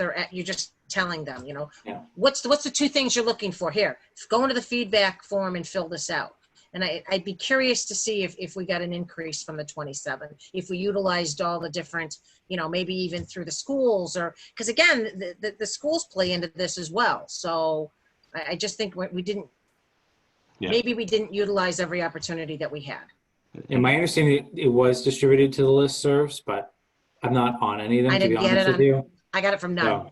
So, So other than Robert did have a spot on the school bus, even though he's in college. So Yeah, I mean, I do see, Vanessa said we could also maybe do a tax bill insert, which might be, maybe the tax bill insert with a phone number with a voicemail.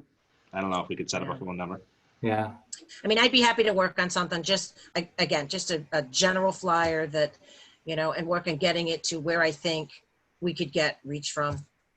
I'd be happy in between the Strongly meetings to support do that. that. Okay, I strongly happy to do support it. that. Happy to do it. Anyone have any other thoughts in addition? So Lisa, you'll bring that to the next meeting for us to kind of, Yep, Vet. before I do anything. You Okay. got it. Yep. If I can digress at the moment to some of the topics that were in some of those comments, I felt that some of those could be addressed through capital partnerships, like through the pilot committee and through some other town corporate partnerships. I mean, certainly there are other entities with pools. There's certainly other entities that need sidewalks. And, you know, we always talk about grants, but, you know, there's some of these that we really should be looking at, maybe some of the smaller partners, nonprofits, but also maybe even some corporate profits, corporate partners too. Sorry. no, that makes perfect sense. It does. Any other items in that particular piece? All right, moving on to retaining owner's project manager. So the last bullet of our charge is to actually oversee capital projects at the discretion of the Board of Selectmen. So every town meeting where there's capital projects, Mark is supposed to make a recommendation to BOS, and then they're officially supposed to either ask us to oversee the projects or appoint a specific building committee. You won't have a building committee unless you're actually building it, do a large renovation, something like that. Knowing that we have capital items forthcoming at this town meeting, and knowing the benefits that you can get from an owner's project manager, what I wanted to do is get the appetite of this committee on whether we go out and retain an owner's project manager on like a retainer. As Kathy knows, that they bill at rates and hours. They don't bill it like a fixed fee like everyone else. So we're gonna have some really important discussions where we may need some external guidance here over the next couple of months, right? Especially where this school thing plays out.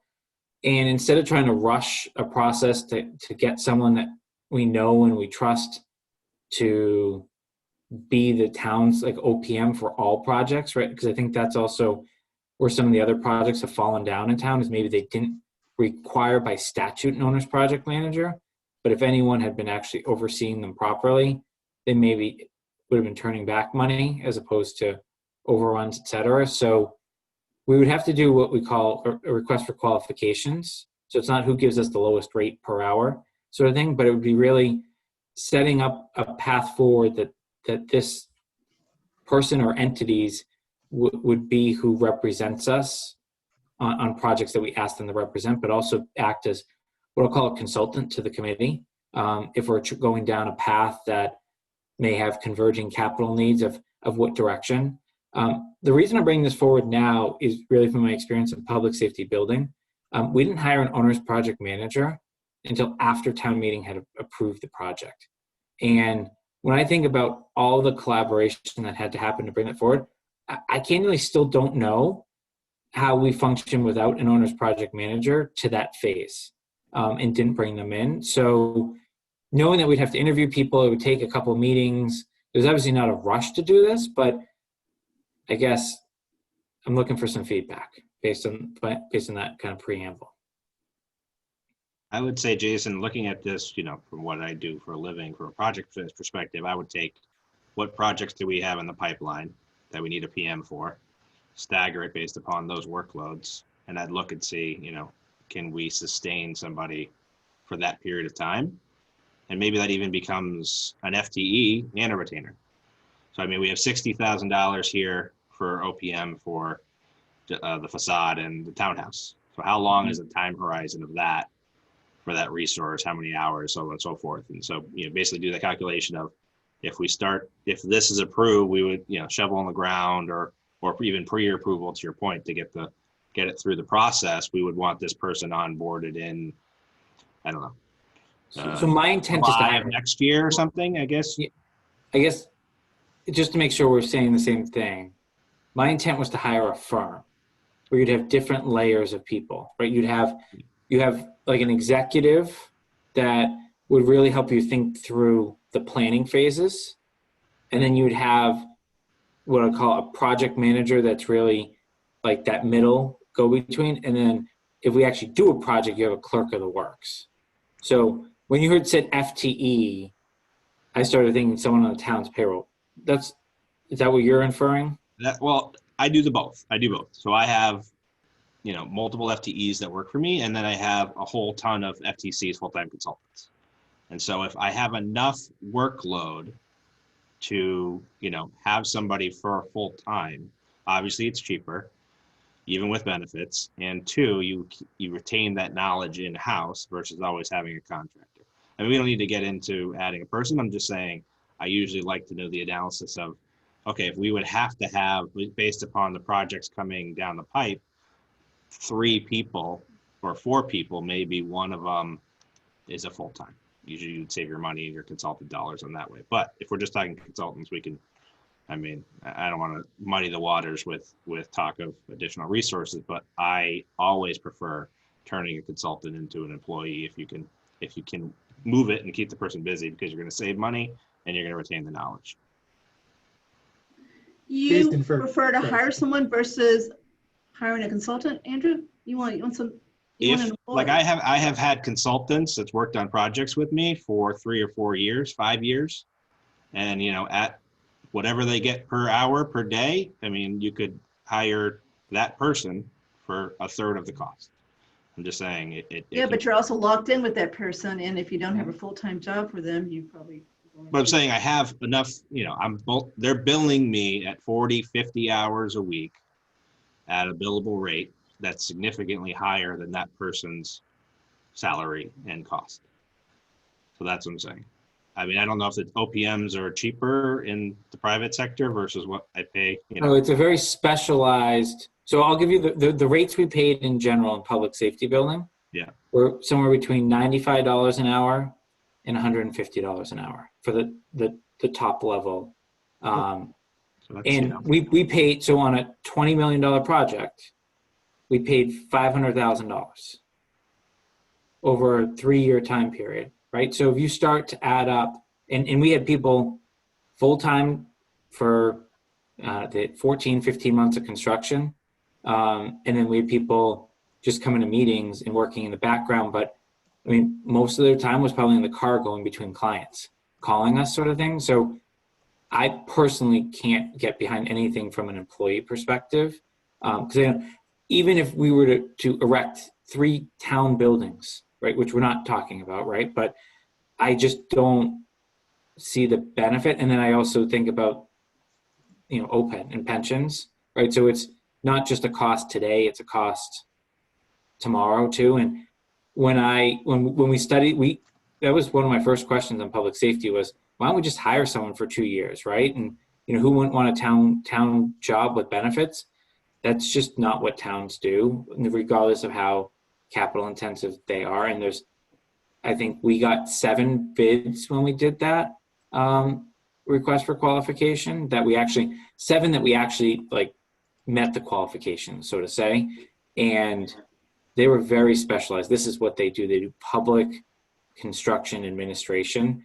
And Mark can attest to this better than anyone else. We churned through resources there too, because we felt like we were a good client and we could demand the top, talent. But I also think if anyone's on the outside looking in and they look at what our capital plan looks like for the next 10 years, right? When you're talking about multiple projects that are going to require oversight, they're not bidding for the couple hours to assist the committee. They're kind of bidding to be in the door for that larger project. Yeah, and Jason, doing the math, it's about 100, if you assume $6 million of capital over the next 10 years at 2.5%, which is what your quote was, that's only 150,000 over 10 years. So I don't think you'd be able to find someone on an FTE that would be that little, right? Yeah, and they have to have certain certifications too, like Right. that in terms of construction supervision, et cetera. But I can think of projects that we've recently undertaken or about to undertake that it would have been nice to maybe have that kind of person available.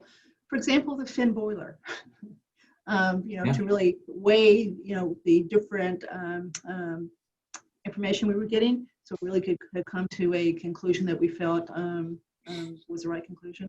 But I don't know. Maybe not an OPM like PM, but maybe some kind of person that's part of their duties is kind of a PMO that kind of oversees the project, like a central person within the organization, whether that be somebody in John Parent's world or something like that, that kind of oversees these OPMs on different projects. I don't know.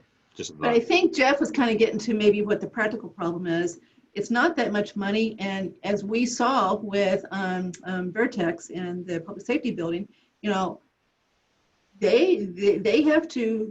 got to keep going. So I don't know that we'd be able to get them to do what we wanted to do at the time we wanted to, because they'd be in the middle of some big projects. So I don't know how. But I'm still willing to consider it, because they probably would save us some money. It probably would be done better. I just don't know that. I don't know if the other towns do this.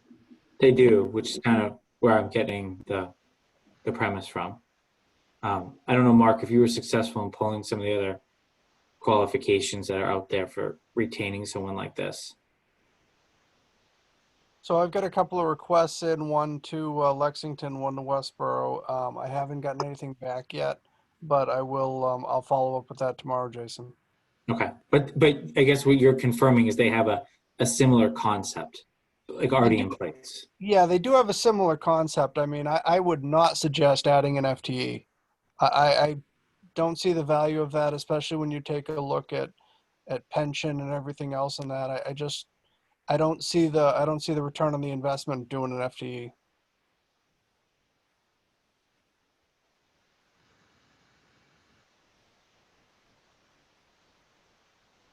All right, so what's the will here of the committee? There's two paths. We can either put out a request for qualifications that's broad enough to have them advise us on, I think Kathy, your example was pretty spot on, but also be available to other committees too, right? Is that person may be able to weigh in at BOS and advisory if there's a conflict of views of how to advance something, or we can just sit tight and wait till we get closer to having something approved and go about it that way. Jason, can we do like an RFQ just to get people's rate cards, not necessarily just to put them on retainer? And then we can decide, based upon that. Well, so RFQ is based on their qualifications, not based on their rates. Okay. And so I would say so we went, and when we did this for public safety, and Kathy was one of the ones that vetted with me, we had no idea what rates they were going to come back to us. But look, they're all public because they have to post their invoices. So the rates you're not going to be too different. It's a matter of how long you lock into those rates for. So one of the key, Kathy and John Rooney negotiated that contract for us. And one of the things they did was they locked in our rates for 3 years, right? So I'm sure the cost of labor for Vertex, who was our OPM, went up over that time, but the town paid the same rate throughout. Yeah, it makes sense. When we do projects, and for instance, when you did that project, did various companies submit bids to your project to be the Uh, OPM? So we had to put out, we put out what's called an RFQ, and they sent us why they're the most qualified to be our owner's project manager. There's no discussion of rates, there was no discussion of hours, no discussion of total budget. It was all about why they're the best to oversee that project. Then we evaluated those, did interviews and public meetings. Like, that's what I'm telling you about. It's like, if we do this, like, you would have people in here pitching themselves to us, so to say, and then we would vote just based on their qualifications and then go from there. So wouldn't there be also an impetus for these companies to give their expertise, at least on a advisory level, for almost for free, to have their foot in the door? I think they do it to a certain extent, but you're not going to come to a recorded Zoom meeting, provide professional advice on hopes of a contract when it's all public bid. That's what I was wondering. Okay. So Mark is going to come back with some info from Lexington and Westboro. He's going to come back with what an RFQ looks like. But really, I can have Mark stop if the committee doesn't want to do an RFQ. But if we do want to do an RFQ, then we're basically signing ourselves up to do some interviews to have kind of someone to assist us along here. Because again, we do not still have an engineer or anyone really with construction background on this committee, which I think is going to be really important before long. I think it's worth it to go through the exercise and then have a short list of people we're comfortable with. Now, in terms of like the public bidding process, like how does this save us time? I'm not quite sure how it works. Because you've already selected your vendor. We'll select the vendors at the end of the process. We'll agree to a rate card with them, and then they're at our disposal, subject to the budget, as needed. I just wasn't sure if we had to go back to multiple people because of how they set it up with the public whatever bid. No, I mean, in let's face it, right? If you have to set up some sort of building committee for whatever we do with the schools or whatever, right? You already have someone theoretically there. We lost a month and a half trying to find an OPM. Yeah, exactly. Public safety. I just didn't Just want to to do it right. go through this and then all of a sudden we do the exterior of the townhouse and have to start it all over again because each project, I don't know how it works. So. Yeah, no, that's, yeah, and that person's also available to assist on maybe some of these smaller projects like that Rec does or something else that don't require anything. So I think it's worth the exercise. is there anything that objects to the exercise? All right, Mark, we'll keep working through that. Real quick final items, FY22 capital approval process. So my intent is to, and I'll kind of combine this with meeting schedule. So my intent is to do a meeting 2 weeks from today. I want to focus on, Lisa's going to do presentation on the parcels in town. You have all asked in various formats for a more comprehensive listing of the vehicles. I want to take a deep dive on the vehicles in town. Chief Paulus and Karen have provided a lot of detail. I need to get the rest of the fleet. I think we have Chief Achilles as well, but really where we want to go with vehicles so that we don't have to spin our wheels, right? That comes back to Andrew, some of the items you've brought up in the past. So I want to have a meeting on those two topics and obviously cover off kind of the open items from this meeting. And then in early October, what I want to do is formally vote on the items for FY22. But what I need to know is who you want to hear from. So I think Karen needs to come and talk about the Corderville Road project. Brief synopsis of at least the conversation I've had with her is it's like ready to go, so to say, especially once Board of Selectmen adopts complete streets, and they'd have to do an engineering phase. But at the same time, she's really worried about getting public feedback in the Zoom setting that we're in. So I think that's what she's trying to balance. But I think we need to start the ball rolling there of, that's a significant chunk of our capital budget for next year. It's a bonded project, but still.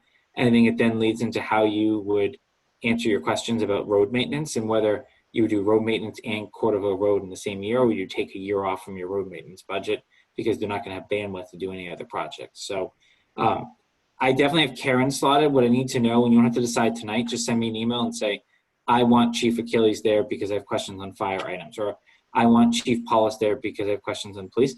That way, if you feel like you have an objection to anything that's in there, the department head can defend it, and then we can take our path forward to then what I would think is we would make a joint presentation to BOS and advisory of here are all the items, here's why that now is the time, and hopefully they could either vote at that time or at their next meeting on it, or have the department heads there if there's objections to any of the items. That way, again, we solidify this and we kind of move forward with some of the bigger topics we talked tonight.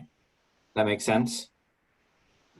So I guess looking at a calendar, I'm planning 28th morning because we've done 2 in a row at night. And then if we went 2 weeks out, that would be Columbus Day. So maybe I'll go to the 19th. Jason, before the 28th, would anybody oppose to doing the 29th instead of Yeah, that's Monday? Yom Kippur.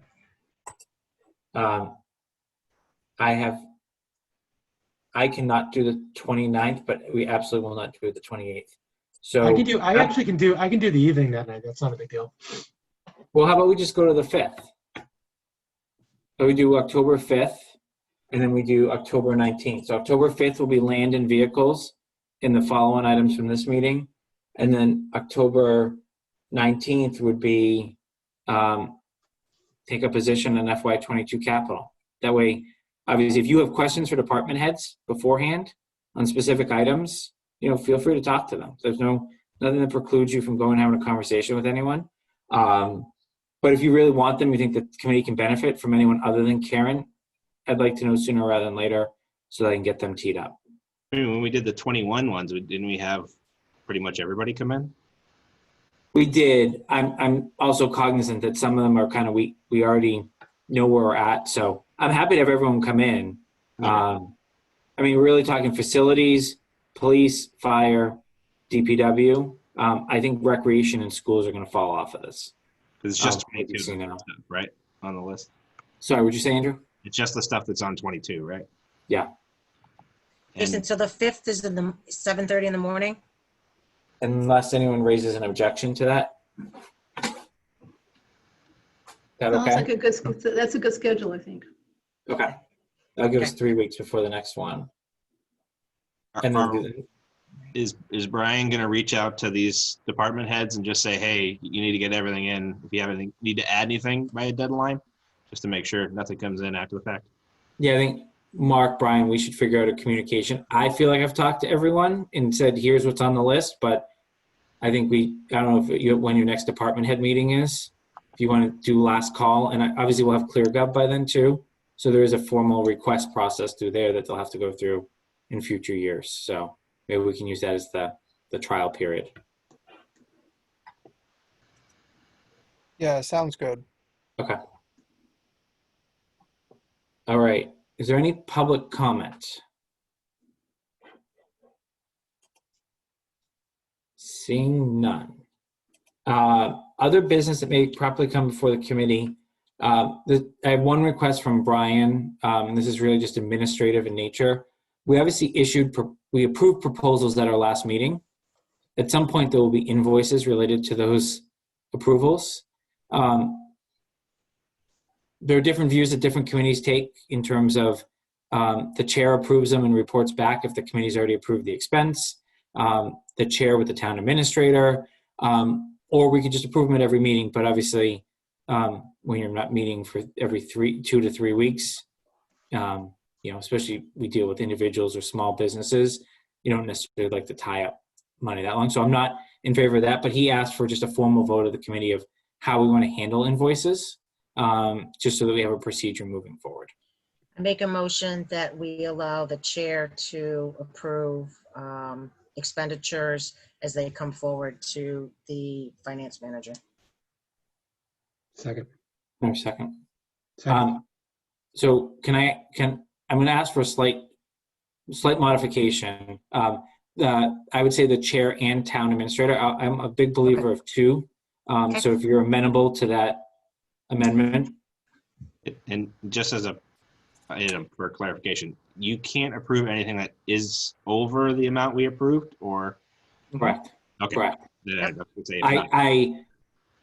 We issued $19.6 million of payments on the public safety building. I didn't we were very careful there, and I have no intention of, I mean, we're talking a lot smaller numbers here. No, I but just it wasn't worked sure. really well. if it Worked was really possible. well with dollar thresholds. I would never do anything that's above the committee's approval. We'll come back and get a change order. Yeah. No, I meant more along the lines of like Brian can't ask for approval for, you know, a $5,000 invoice if the approval was 4,000.